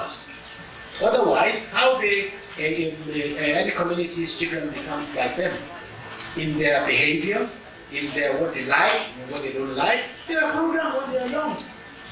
They will, from young, they tell you, no, when you sit on the table, this is how you organize the knives and forks. This is it with this, it with that. So everybody else has a right to say, well, when you are eating, it's with your right hand. And when you are entering, say, Assalamu alaikum. When you start food, say, Bismillah. When you finish, say, Alhamdulillah. And Allah doesn't want this or doesn't want that. You need to make sure that we are all equal, but we are different. We are equal. My daughter, my son, they are equal, but they are different. So that kind of things. Yes, you are absolutely right. It's a huge part of the globalization, which imposes on everybody. Because what's part of the globalization really to become one culture and one culture only. So therefore, we become the same monkey. No. We have diversity. We have different culture, but we work together. and that is the idea. Yeah, it is a challenging, which is Muslim community, believe it or not, we don't actually know yet how we are going to, deal with this issue. It's still being formulated. It's so, challenging. Globalization itself, with all these embedded things, it's so challenging. What Muslim community currently looking into and discussing and thinking about how we're going to deal with this globalization, with all these things carrying away. It is huge. But whatever we do, when we're discussing this, we have to be mindful of what we say. Because people will take something and they run away with it. And they're just knowing our child to engage properly. Yeah? To our Imam for giving us that inspirational lecture, and also for answering our question. So inshallah now we're going to have lunch, and they're going to serve some food or to give us 30 minutes inshallah. Our next speaker is on his way. He should be here shortly inshallah. So we're going to have a bit of a break, get some food eating, mingle, network. Again, some of our speakers are still here. You can ask them questions. As I said earlier, in regards to Brother Talib Zaman, the internship that I mentioned, I've got the email address. If you want to come see me, I can spell it out for you again. For those of us that have got a pen or mobile phone or a jotter to write it down. And the process would be, if you're interested, and it would be around marketing, media, that kind of field or expertise. If you're interested to build a career in that and you want to get your foot in the industry, his email is Talim, TANIM, @goldentouch, TOUCH, academy.co.uk. If you're interested, get a CV done and send it to him, and if you're shortlisted, he will give you a call and have a chat with you, inshallah. I've got his mobile phone number as well. If you want to come see me, and I'll give it to you. And his YouTube channel is Golden Touch Academy. So inshallah, so stay seated, the food will be served over to you. And also for those of us that want some hot drink or biscuit we've got 2 tables at the back of the room. One for the brothers in that corner, and another for the sisters on the other side. We've got juice and tea on the table. Serve yourself. When it begins to the food, please get seated. The food will be served to you, and you can network. You can speak to our speakers if you want to, inshallah. Or in your browser, type in Kahoot.it, and for people who need Wi-Fi, we want to ask if they can provide the Wi-Fi password and stuff. So if you do have data, then please go on that browser name, Kahoot.it, and then into the game pin. Inshallah. In the meantime, we're going to have a quick quiz before he speaks to us. This is going to be our last speaker for today, inshallah. So I would like to invite our brother, our sheikh, an imam, and a chartered accountant as well. He's had to take out of his busy schedule. It's actually in another event for him to have come here today to visit with his presence. Without further ado, I'd like to call on our brother Ustaz Tawfiq Abdul Salam to come forward and take a seat at the high table, please. So as my sister Moya was saying earlier, we're going to do a quick quiz. The password, the name for the Wi-Fi and the password is on the board. If you can't log in due to time, we can't wait for everybody, but we can see some people have already joined. Like Kahoot, we're going to play a quick quiz, an interactive quiz, inshallah, on the Kahoot website. So try to engage, try to be focused and follow us, and inshallah we're going to have the lecture after. Before also, we've got a magazine, a formal magazine being sold for £5. Please, if you're interested, do see the executives and myself. It's called The Light, and it's a formal magazine.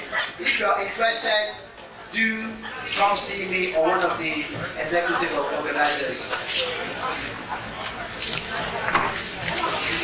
Password is on for 30 seconds.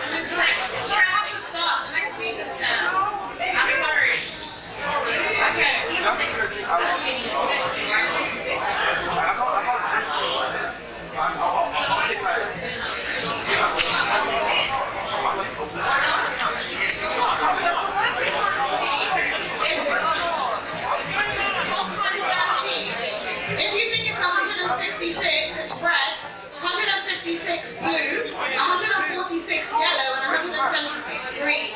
The question is 12 times 13.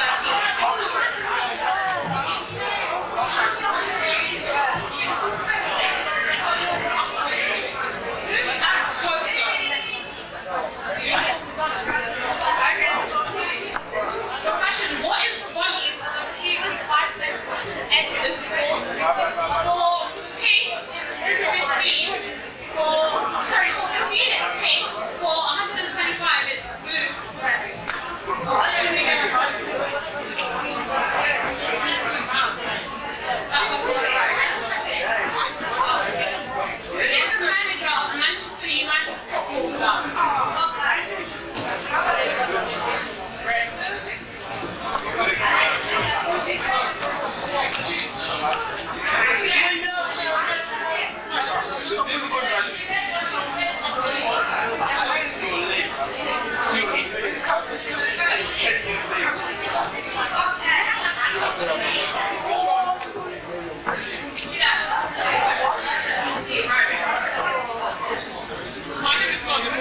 According to Islam, which scripture was revealed to the Prophet Moses? Peace be upon him.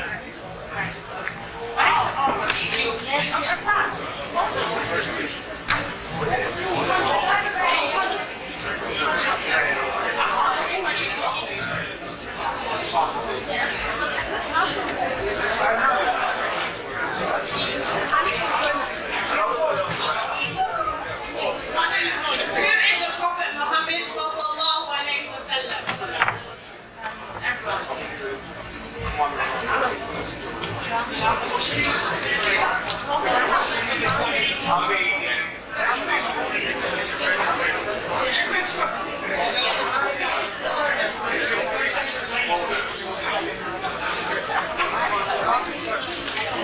Okay, that's not bad.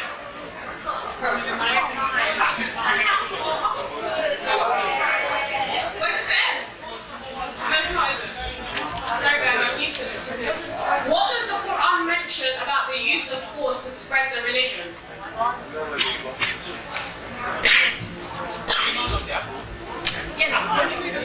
Okay, so the red one says the Quran authorizes use of force to spreading the religion. The blue one says no mention in the Quran about spreading the religion. The yellow one says Quran says let there be no compulsion in religion, and the green says none of the above.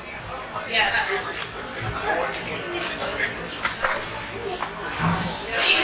Kia. What is the capital of Turkey? The red one is Bursa, the blue is Ankara, yellow is Konya, and green is Istanbul.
was to interact with your neighbor, with the person sitting next to you, interact with them, mingle with them, and network, get to have some fun.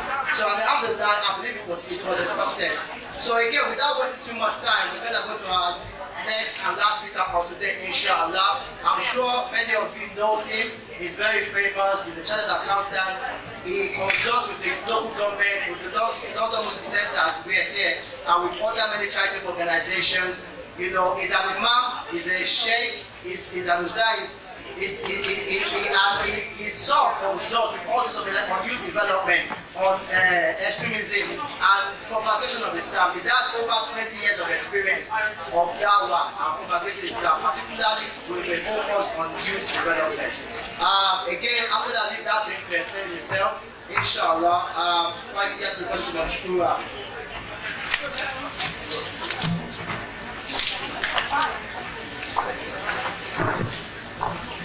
إن الحمد لله نحمده ونستعينه ونستهديه ونستغفره ونعوذ به من شرور أنفسنا وسيئات أعمالنا إنه من يهده الله فلا مضل له ومن يضلل فلا هادي له وأشهد أن لا إله إلا الله وحده لا شريك له وأشهد أن محمدا عبده ورسوله صلوات الله وسلامه عليه وعلى آله وأصحابه ومن تمسك بسنته إلى يوم الدين. أما بعد، السلام عليكم ورحمة الله تعالى وبركاته. Indeed, all praises and adoration is due to Allah subhanahu wa ta'ala, the only one God that is worthy of worship in truth. The only one God that is worthy of worship in truth. Even though there are many gods that people worship, the only deity that is worthy and deserving of the worship of mankind generally is Allah subhanahu wa ta'ala, the one who has created my soul and your soul, the creators of the heavens and the earth, and the one who is going to call myself and yourself into accounting of what we have come here to do. We testify that this God Almighty is one without equal. This God is one without an associate. This God is one without an helper. And we ask Him subhanahu Jalla Libaki to continue to show His ceaseless blessings upon this noble soul of the best of mankind, Muhammad sallallahu alaihi wasallam, his household, his companions, and the generality of the Muslims till the end of time. I am honored and happy and pleased to be among you today, this afternoon, at this time that Allah Ta'ala has destined that you and myself were going to be congregating in one of the buyut, one of the houses of Allah on the earth. And I ask Him, Rabbu Samawati wal Ard, to count it as something that will be on the scale of my goodness and your goodness, Yawm al-Qiyamah. Now, the organization FOMWAUK, the Federation of the Muslim Women, I say thank you to you for making the effort out within the community to set something of benefit for. For within the Muslim community, we need more of building than destroying. And in the process of building, it's for someone to sit down somewhere to put something up for people to benefit. So I say congratulations to you and ask Allah subhanahu wa ta'ala to reward you in abundance based on what you are doing and with the intention and the knowledge and the level of information that you have to do what you are doing. May Allah ta'ala accept it from you the way you have done it. Barakallahu feena wa feekum. And I congratulate all you brothers and sisters in attendance as well for in this beautiful weather in London where we live in the West. Everyone knows what's going on, right? So you know where the boys are right now. If you are one of those people who find yourself covering in hijab, no matter how hot the weather is, and dressing like Muslims and sitting in the house of Allah, listening to the talks, trying to improve your life, wallahi, it is something that I can say, count your blessing. On my profile yesterday, I put count your blessing on there for the ones who have seen it. And the reason why I mentioned that is an ayah of the Quran, which we, contemplated upon yesterday in the khutbah of yesterday, where I prayed Jum'ah yesterday. And the Imam was talking about why are the Muslims sleeping upon all the blessings that Allah Ta'ala has done for them. You know, many of us, the nature of us is we complain a lot. Okay? We complain about everything that is good, we complain. If it is bad, we still complain. Because this is the nature of man. إِنَّ الْإِنسَانَ خُلُقًا عَدُوًّا إِذَا مَسَّهُ شَرًّا خَيْرًا جَزُوًا وَإِذَا مَسَّهُ شَرًّا مَنُوعًا. So when goodness happens, he's still going to complain. When bad happens, he's still going to complain. In another hadith, sallallahu alaihi wasallam said, the nature of man, the nature, the fault by all of us, we have been created by nature, by nature to complain. In the insana, in the harm, God has. Sallallahu alaihi wasallam said, when it's too cold, he's going to complain. When it's too hot, he's going to say it's too hot. And that's one of the benefits of linking the topic that we want to talk about briefly. And I promise you, inshallah ta'ala, within the next 20, 25, 30 minutes, I hope if you follow, with attention, there's a possibility you might flip some things and take one or two things away. I'm happy to say, in an humble way, to say that I teach leadership and strategic leadership at Warwick University. And part of what I teach in the classroom will be part of what I share with you guys. Why? Someone was saying, are they not too young? Oh no, they're not too young. Because the topic that the Elijah has given is mapping your leadership at every stage. Is that correct? Can someone read it for me? Mapping your leadership at every stage, right? So the first question we need to ask is, what is leadership? That's the first question. What is leadership? Anyone? No. Can I have it? No. Okay.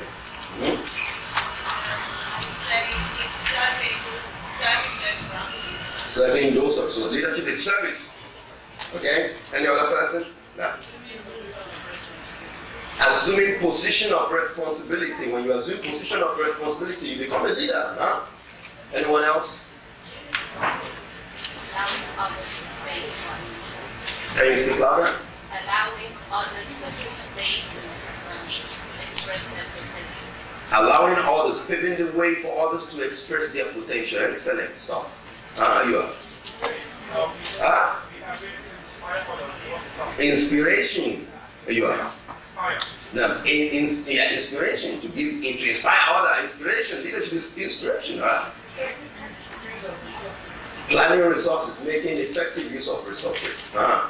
Any other person? From the back, the boys from the back.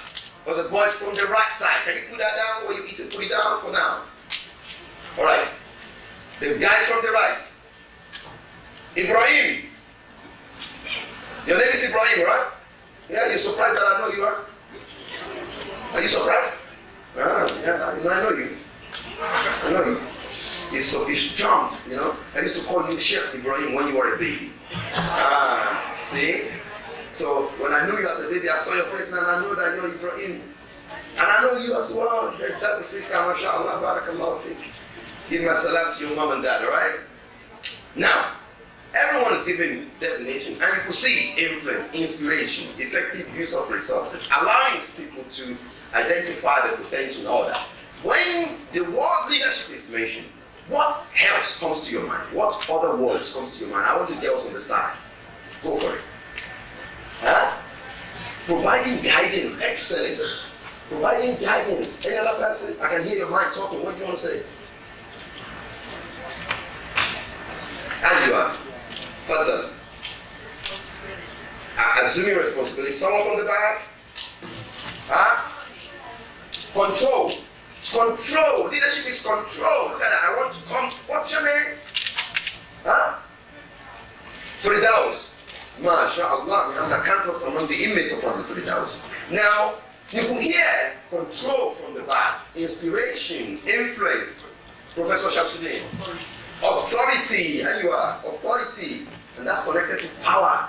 So in the classroom, we have a business case. I have a business case study we do about the two P's, the powers and the potential, and all that. We talk about different types of power and all that. But let me say to you, we're in the house of Allah, and this is recorded.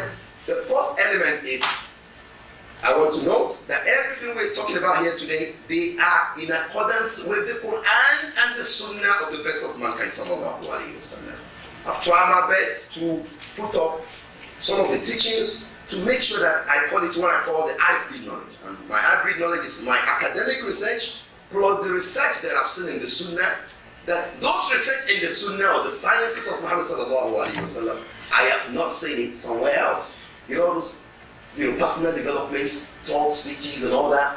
Wallahi, what I have seen in the Sunnah sallallahu alaihi wasallam, I have not seen it. So a popular one that I teach is the law of gradualism. The law of gradualism.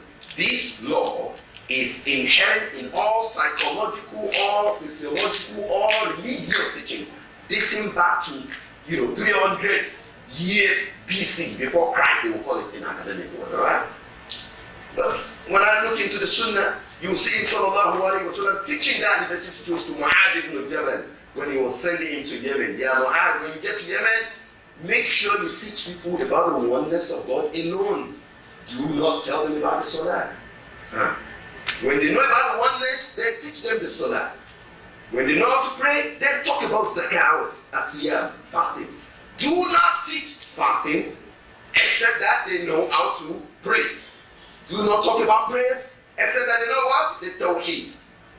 Do not talk about zakah except that they understand the prayer, the tawheed, and the siyam. Don't tell them about the day of resurrection or the Qawwallahu Ahad. But they want to test the audience to ensure they understand what that means before it goes to another place. The companions used to say, we would make sure we understand the revelation as it is being revealed before it teaches us something else. And when something becomes a little bit advanced, he will say, hey, calm down, know the foundation, know the foundation. Don't talk about the hadith first, talk about the Quran and get it right. Why? The law of gradualism. Because he knows the way Allah Ta'ala has created all of us is we can't rush things. When you rush information, okay, that's what they said. Too much information causes the poverty of attention, then you lose everything. So human nature, we have been built by default to follow this law of gradualism. Is this a tribute or an attribute or a trait that a leader must have? Oh yes. Because when you are leading the people, or you are leading yourself, or you are leading anyone, you must understand this concept. And you must approach individual by what they can understand. I was expecting audience that is different from this actually.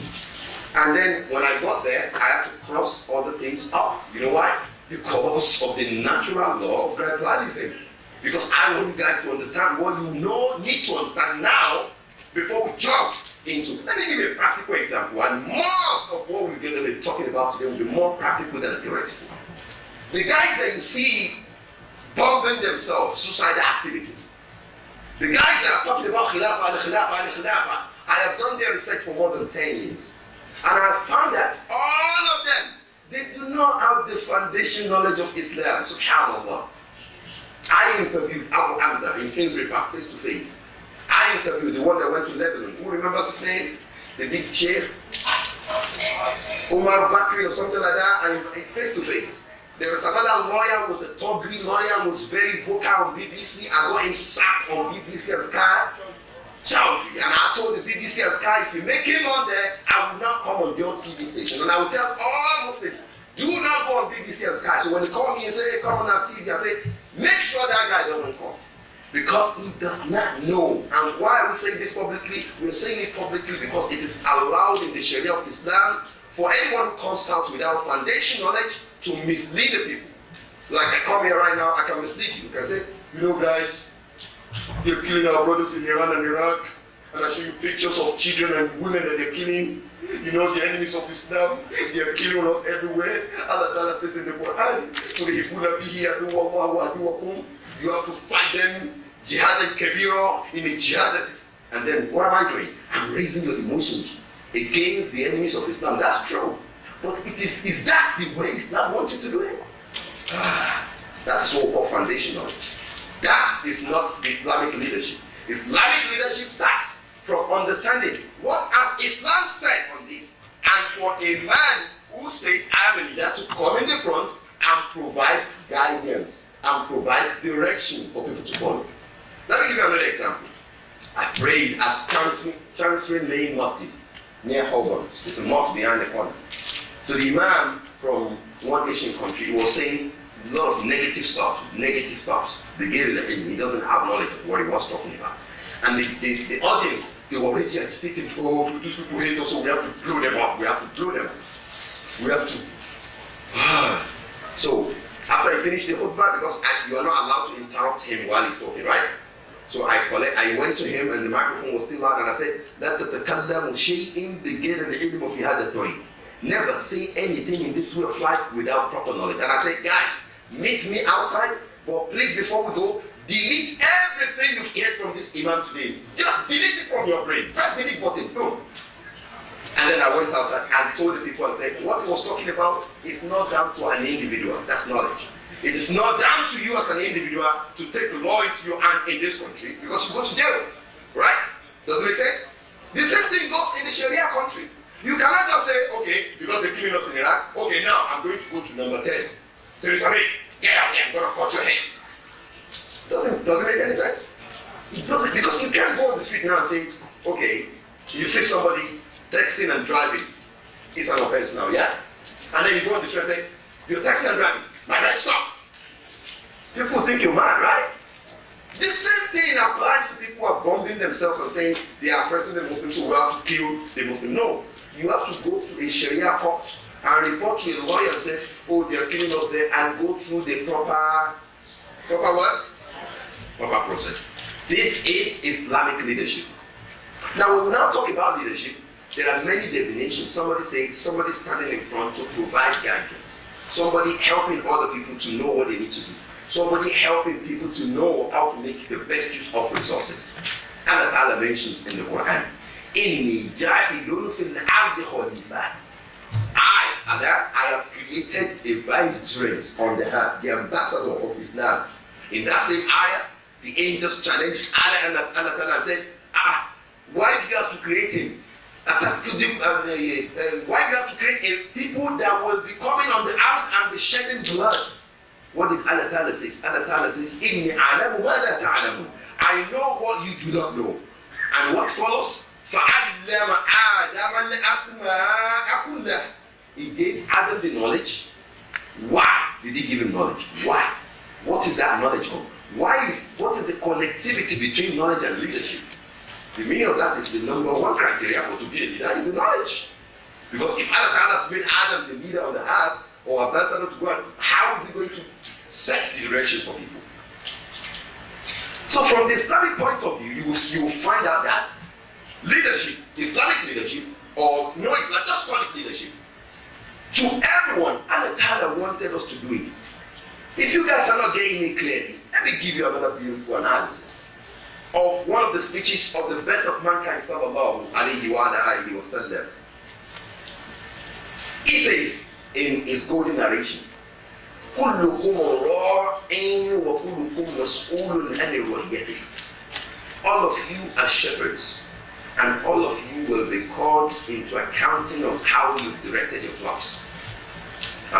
Let's stop there and analyze.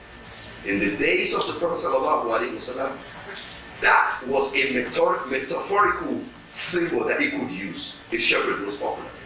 Okay? You see, majority of the Prophet of God, they serve in that position as a shepherd. The shepherd is someone who is in the front of some animals and is directing them. But note, in those days, the shepherds, even in Nigeria today, the Fulani herdsmen, it doesn't necessarily mean that he owns all the cows or the sheep. No.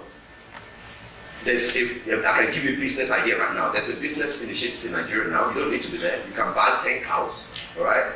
And in that initiative, the shepherd would own 3 and you own 7, all right? And then you can buy 20, you own 6. You can buy 30, you own 9. So the rest is yours. The meaning of that is the number of flocks that he is leading, they're not all his, but he is the one that is directing them, right? He's the one that is feeding them, right? He's the one that is providing guidance for them.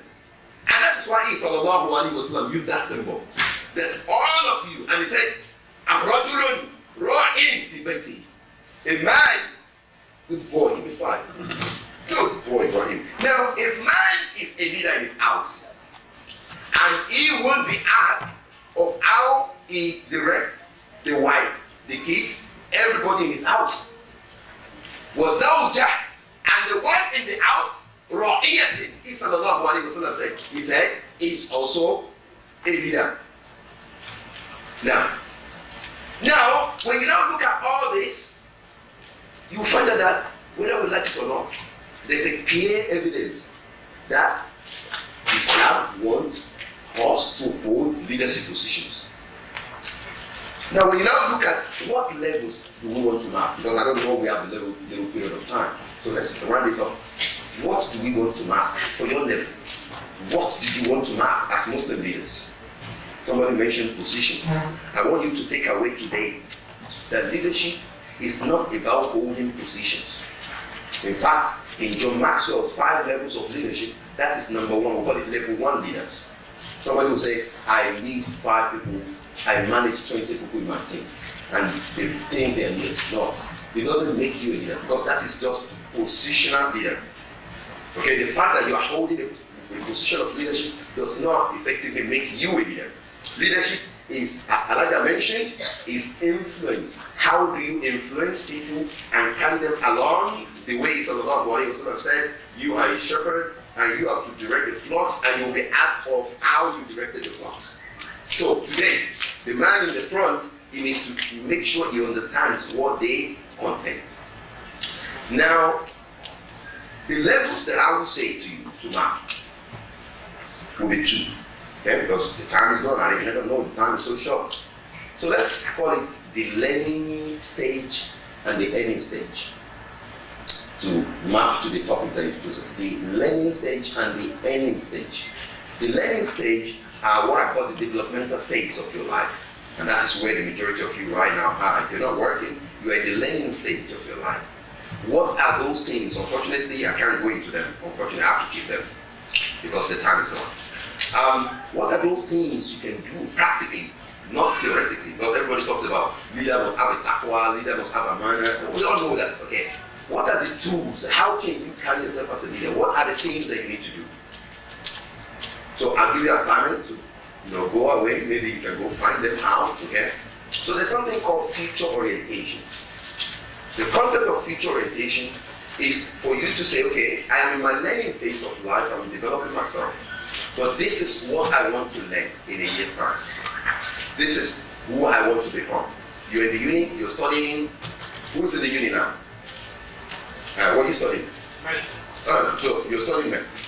So he wants to be a doctor. So to have a clear visualization of, okay, when I become a doctor, I want to be a GP at this year. And when I become a GP at this year, I want to become an army street consultant in another 1 year.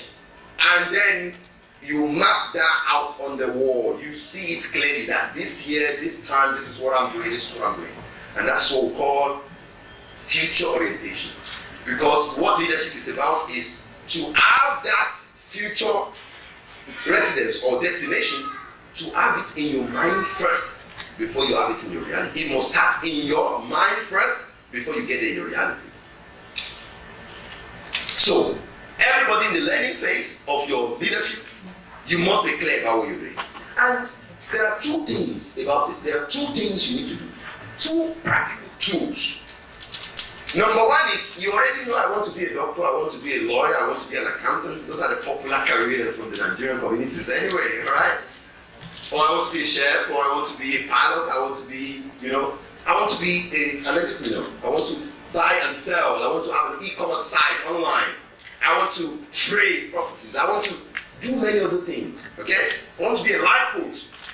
And when you do that, you say, this is what I want to be. And between you and what you want to be in your learning years, in your development phase, there are 2 things. That is number 1, the determination, and number 2, the price to pay. So the determination is there is a price to pay. So you now research, what are the things that I need to do to get to where I am? Those are the prices. End of story, and you can become what you want to become. And this is the concept of future orientation. Another idea that I think you need to know, which are key stuff, is how you carry yourself. And that is what we teach when we're talking about authentic leadership. Authentic leadership is about the personality of the leader himself. Don't forget, we said the learning years, but we also said the earning years. The earning years are those times you've gone out of uni, you've gone out of school. Now you are now earning. You are earning some money. What do you do for work? You're an engineer, right? So engineering, what you want to do in the earning phase is you want to Be one of the best in your field. As Islam encouraged such leadership, he sallallahu alayhi wa sallam said, وَإِذَا فَعَلُوا شَيْءٍ فَأَحْسَنُوا. When you want to do anything as a Muslim, make sure you are excellent in it. And that's why I derived the concept of excellence orientation. Everybody say excellence orientation. Excellence orientation that I teach at the university is from the Sunnah of Muhammad sallallahu alayhi wa sallam. From the hadith that I just mentioned. He said, when you want to slaughter, فَأَحْسَنُوا, slaughter very well. He wants you to be an expert in anything you do. Do you know what that means? It means that when you are in your early years and you are the best in your field, that has a direct correlation with how you feel, with your mentality, with your personality. Because what happens is automatically when you're excellent at what you do, everybody wants to have you. At work, everybody wants to talk to you. Everybody wants to say thank you to you. By the time they say thank you to you, they recognize you. That feedback to what we call your self-esteem. That flows up and you become more, and you become more happier. You become more joyful. That pays you back as the sweetness of what you have put in. So if you are below the people, you're below 20% in the office. If you come to work, you don't come to work, no one cares. Oh, it's good to see you. No one recognizes you. But if you're excellent at what you do, how do you do excellence orientation? You look at your field in your early years. You look at the skills that are difficult. The skills that are very difficult for you to do. Coding, engineering, there are some things I need to do. Accounting, if I learn machine learning, or in design, if I learn PowerPoint, I learn this, I learn that. In data analysis, I learn Python, I learn SQL, I learn all those skills that are difficult for you to learn. Once you learn it, that will carry you from the bottom 20% to the first 10% at your workplace, and you become excellent. How do you become excellent, oriented leader in your enemies? By researching everything you do and making sure you are excellent at what you're perfect at it. Do not be one of those wishy-washy people that go to work and all you want to go do at work is just earn money. The Nigerian thinking, oh, if there's money there, you Nigerians are running there. Money, money, money. If you run after money, money will run away from you. It's like a shadow effect. What you need to do is what Abraham Lincoln says that goes with what the companion says. I will go and study and learn, and then I will wait where I am, and the opportunities will come. Alright? So, excellence orientation. What was the first orientation? Future orientation. Seeing yourself with the end in mind, right? And there are many other tools that I can teach you. So those two things, with the two phases, the earning, the learning and the earning, the future orientation, the excellence orientation, I would say they would map out to you as being an authentic person. There is a law of substitution that we do. And the reason why we teach this law of substitution, and I have seen a lot of evidences in the Quran and in the Sunnah, is sallallahu alayhi wa sallam, we turn negative into positive. Anyone who says, my name is the father of war, he will say, no, don't call yourself the father of war because that's negative. Turn it into something good and sweet. If somebody mentions something negative about someone else, even in his household, he would immediately correct that person. You remember the story of Sophia. And Aisha radiallahu anha said, can you not see your wife? Sophia, she's considered on jihad, and she put her hands like that. Your wife is shot. And the Prophet said, don't say something negative, turn it to something positive. But before he did that, he gave one of Aisha and said, Ya Aish, the kalimatan, you have indeed said a statement. If we were to mix that statement with the water of the ocean, that statement will contaminate the ocean. That's how evil that statement is. What did he do there? He turned that negativity into what? Positivity.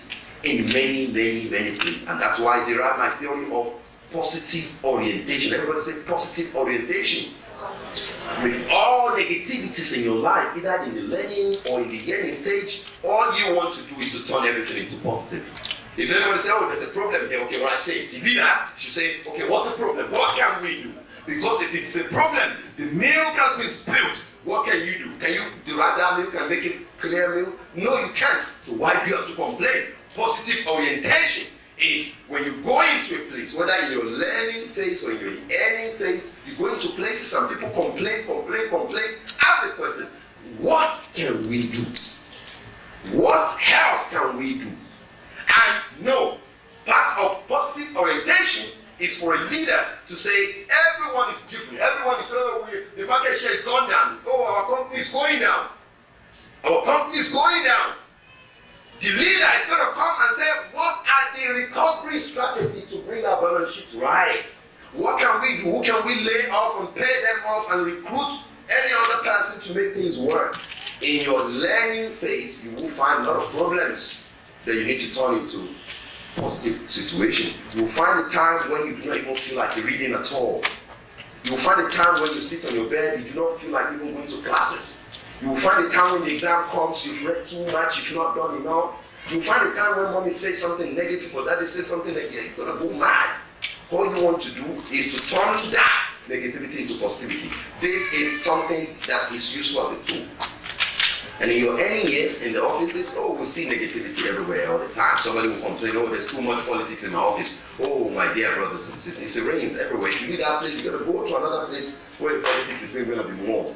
So why can't you go in there and see no politics and develop a personality that will be more positive than all this?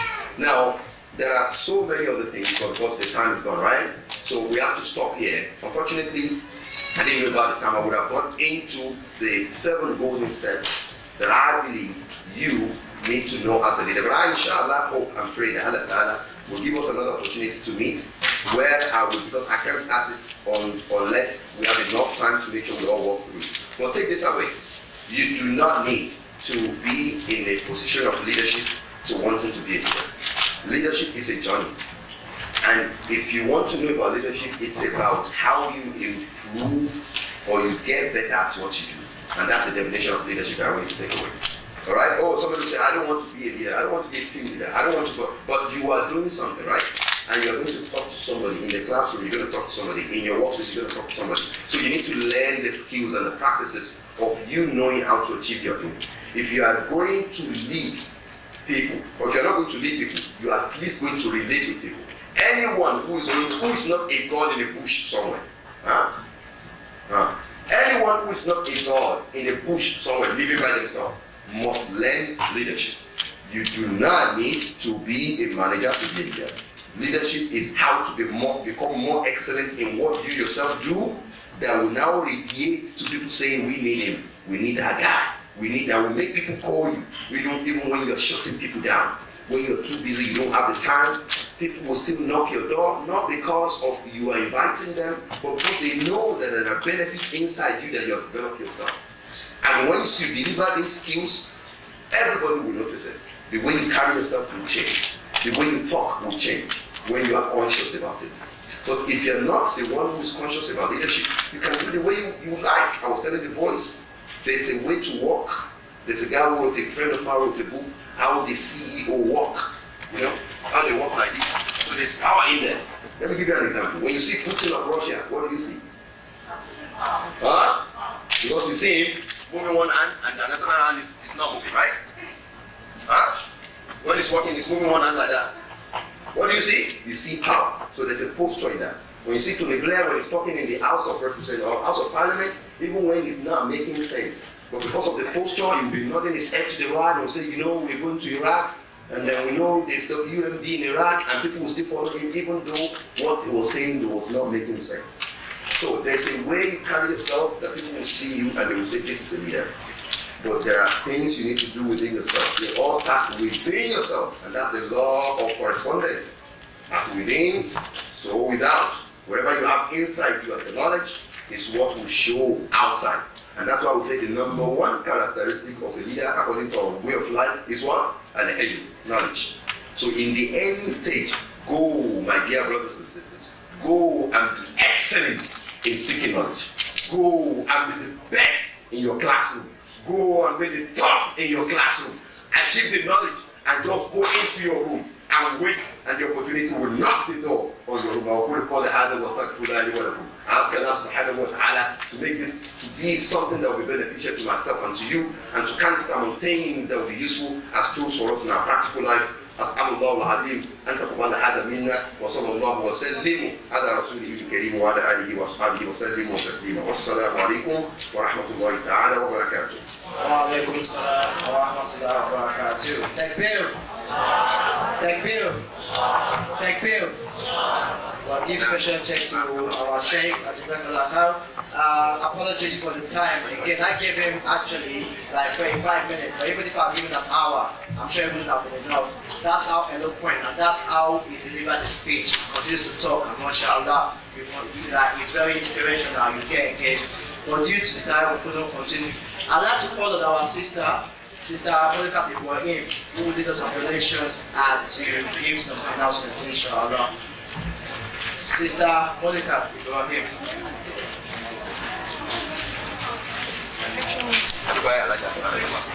I believe you all, that was our last speaker for today. And how do we all feel? Brother, sister, how do you feel? Do you feel inspired? Do you feel you've benefited from today's event? MashaAllah, alhamdulillah. Yeah, may Allah continue to make it easy for us, and may Allah continue to guide us in the dawah, inshallah. So,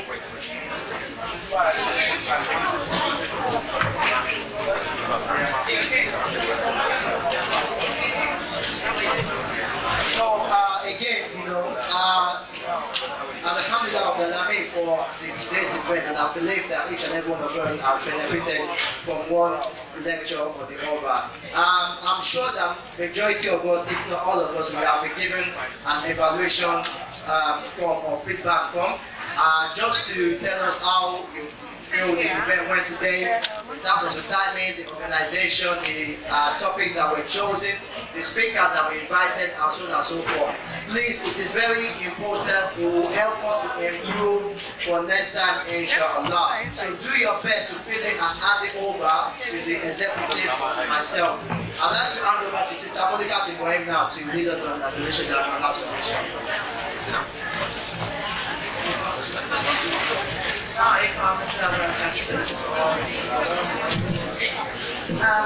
I'm just waiting for somebody to get me the names.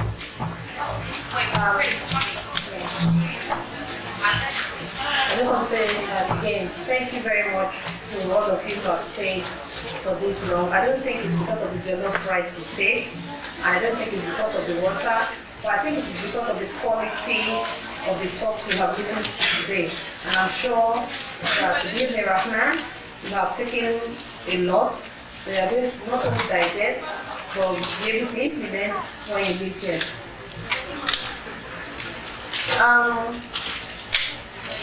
One of the first verse they revealed in the Quran is Iqra, which says read. Somebody has spoken about faith, family, and focus here today.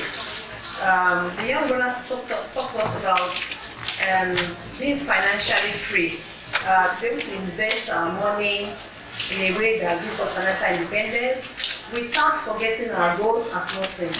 So here, we at FOMWAUK, what we do. One of the things we invested in is to have this magazine, and it's called The Light. We have written, people have contributed to it. They've written different articles that are beneficial. The minimum amount is £5. We'd like you to please buy this from us. We know everybody is going online with what the brother has told us about the input of social media in our life at the moment. Nigeria has also spoken about globalization.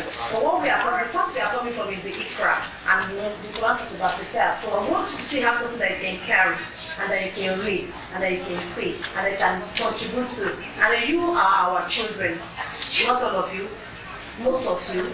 So I want to also contribute to this, to see what we're doing, and to become part of it. These are things we say as legacy that we can leave for you people, that you can make better. So I would like you all to, if you can, our parents, please invest in this. Then also with the money, Allah says in the Quran, who is there who will loan Allah some money? So you have double reward. If you put some money down for us, for this call, we we are all volunteers and we get the food and everything, we donate that ourselves. But the hall is always it takes a huge financial chunk. So, and we like this place, it's a must. It's good we use our place. We want to pray, we like the space. So we always want to use this for. So if there are any persons who would like to in the future help us to contribute to just securing a place like this, they would also appreciate those donations. We are not being forced, we're just saying that try to give Allah a loan. And if you take money from your bank and you give to the bank of Allah, just imagine that you're also already investing into a process where you have financial freedom. But it's Allah is Al-Razak and is the one that gives. So let's say, Assalamu alaikum wa rahmatullahi wa barakatuh.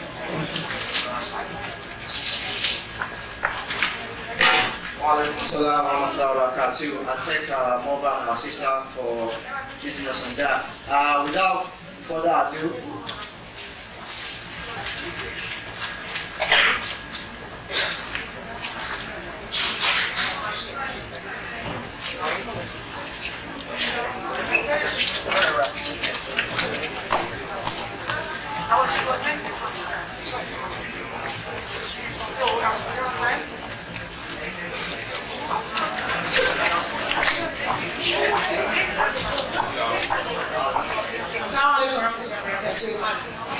sorry, just a quick one. While the donation is going on, I'm not going to embarrass anybody, okay? So don't worry. Alhamdulillah. Is everyone listening to me? Hello, everybody. Yeah, mashallah, lovely to see you all. And we know that. Okay. Mashallah, you are at an amazing stage of your life and you're really enjoying your life. And some of you are feeling that you've been, like the discussion in my car on the way here, you've been doing so much exams in your life. You can't wait when you finish, just travel the world and just enjoy your life, you know, which is great. But also, alhamdulillah, as Muslim, we know that there will be another stage of life that your parents will be expecting you to get into. Yeah, you get my drift. So once you finish school, you get a job. After you get a job, what next? What did you say? You get a car. After you get a car, as a guy, once you get a job, you get your own place. Yeah, you get a car. New York City, you travel then. What will your parents be expecting? Marriage. So don't shy away from it. It's going to happen. Come on, 10 years ago, look where you were. All you boys that were like that, mashallah, now they're bigger than me.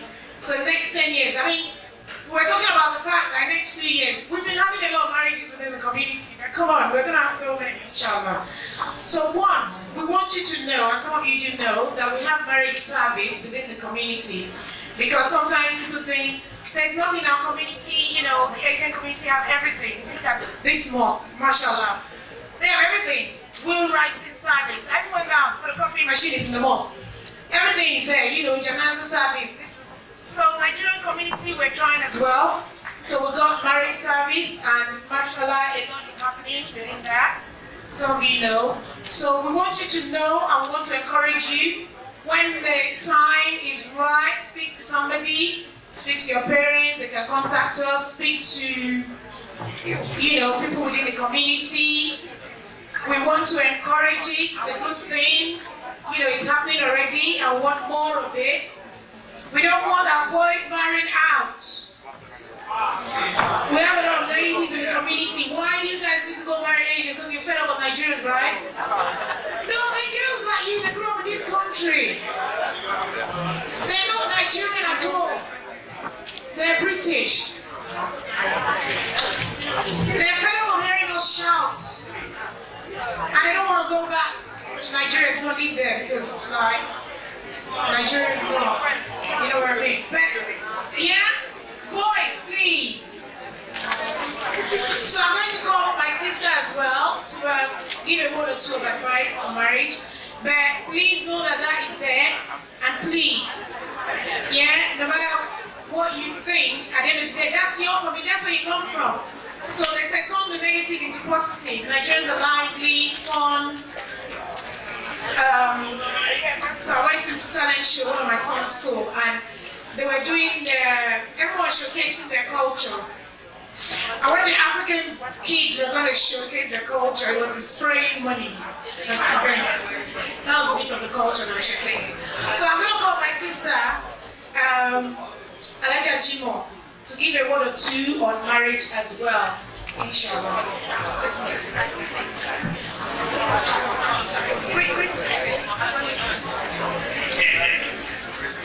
Okay, just show your face.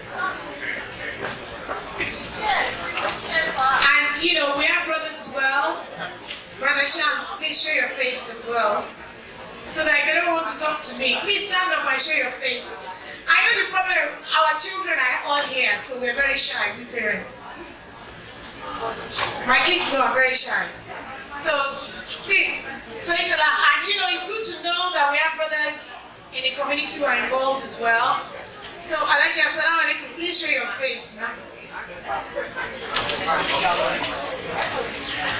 Okay, Alaja is saying salam to everybody.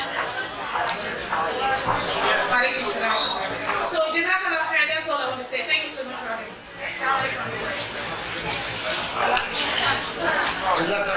Jazakallah khair from our Baba. May Allah continue to guide you and make it easy for you to be a mother. Moving forward, I'd like to call on Sister Mistura Yusuf to give us a vote of thanks, please.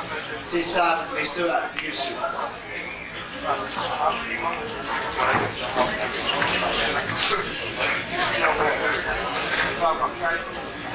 Assalamu alaikum wa rahmatullahi wa barakatuh.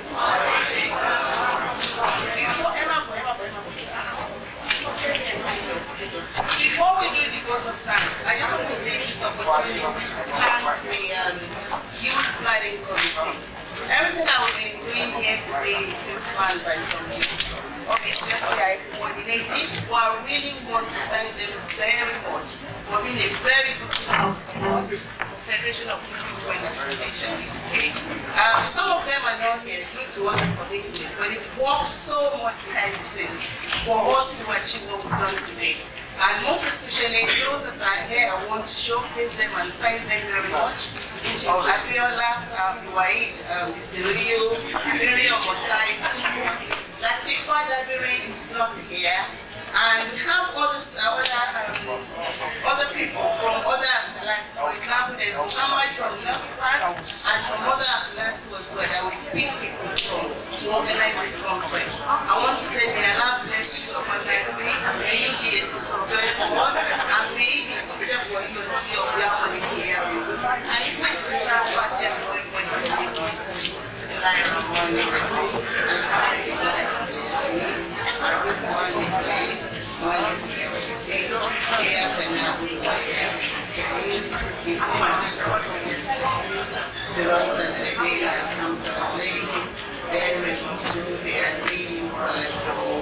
And there's Mahmuda as well, who's in Umrah. We are not accept her Umrah.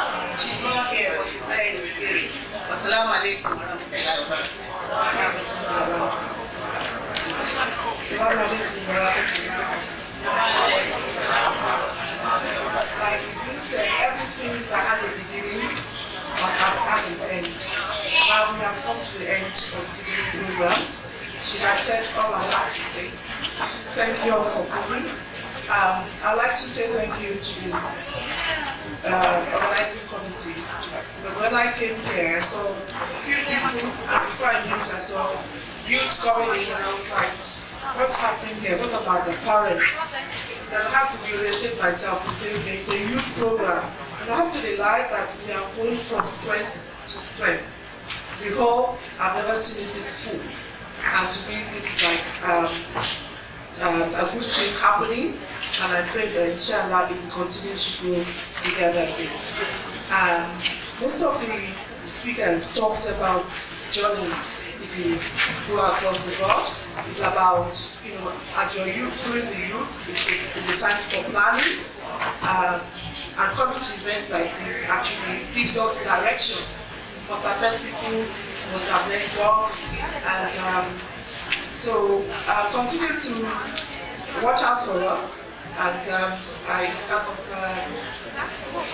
would like to say thank you to everyone for coming, the speakers, the organizers, if you are not here, there will be nobody to speak to. So thank you for coming. And as you are going back home, may Allah take you home safely, as you have come here safely. And inshallah, we'll have another one next year. Assalamu alaikum wa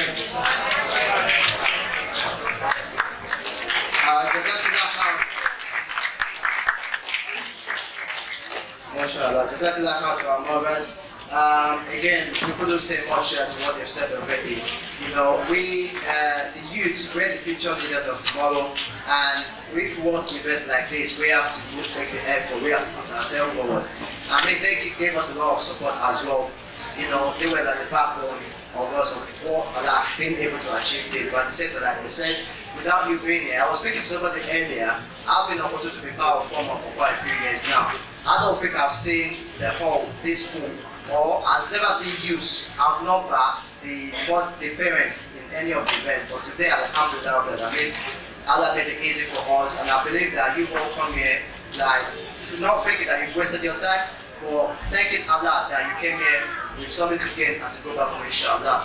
I'd like to once again, on behalf of myself, I'm Abdul Waqid Misri, my sister Maria Mataiko, the executives, the committee members, as well as FOMWAUK as a whole. Thank you all once again, Jazakallah khairan, for coming to this event, to your presence. And I'd just like to our youth that, again, you know, going forward from here, let's be careful, watch out for your father. Say mental health is very serious. It's not just an adult. Though it's not necessarily Alzheimer's or dementia. It could be a younger person, it could be an adult, but watch out for those around you that are they're usual, that when they're so quiet for something that's usually bubbly, watch out for them, speak to them, find out what's going on. You know, again, that's of money, don't run. It is very common as us youths, as a younger generation, we run after money. Don't be financially aware, but don't be a slave to money. Don't be a financial slave, like don't be like, because if you run after money, we didn't come here to make money, we came here to strive, yes, but we need to make our efforts here in order to be able to gain the Akira. If not, money will leave you, all your property assets will leave you. So let's try as much as possible to safeguard our iman, safeguard our taqwa. If you have those to our life and life, nothing else will faze you. You'll be able, whenever you're trying to drown in sin or drowning in the wrong direction, inshallah, having those two will guide you back. So we're going to close with closing the work. And may Allah make it easy for me. May Allah safeguard each and everyone back home safely.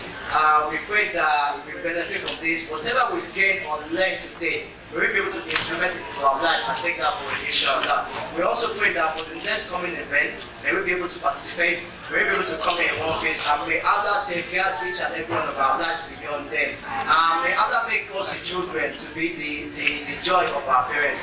May He make us more obedient to our parents, and may He give us the opportunity to be able to take care of them in their old age, inshallah. Bismillahirrahmanirrahim. ربنا آتنا في الدنيا حسنة وفي الآخرة حسنة وقنا عذاب النار.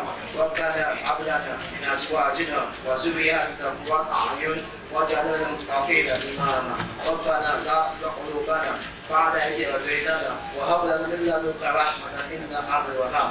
ليس سورة الكوثر. بسم الله الرحمن الرحيم. إنا أعطيناك الكوثر فصل لربك وانحر إن شانئك هو الأبتر. Once again, Jazakumullah khair. Assalamu alaikum wa rahmatullahi wa barakatuh.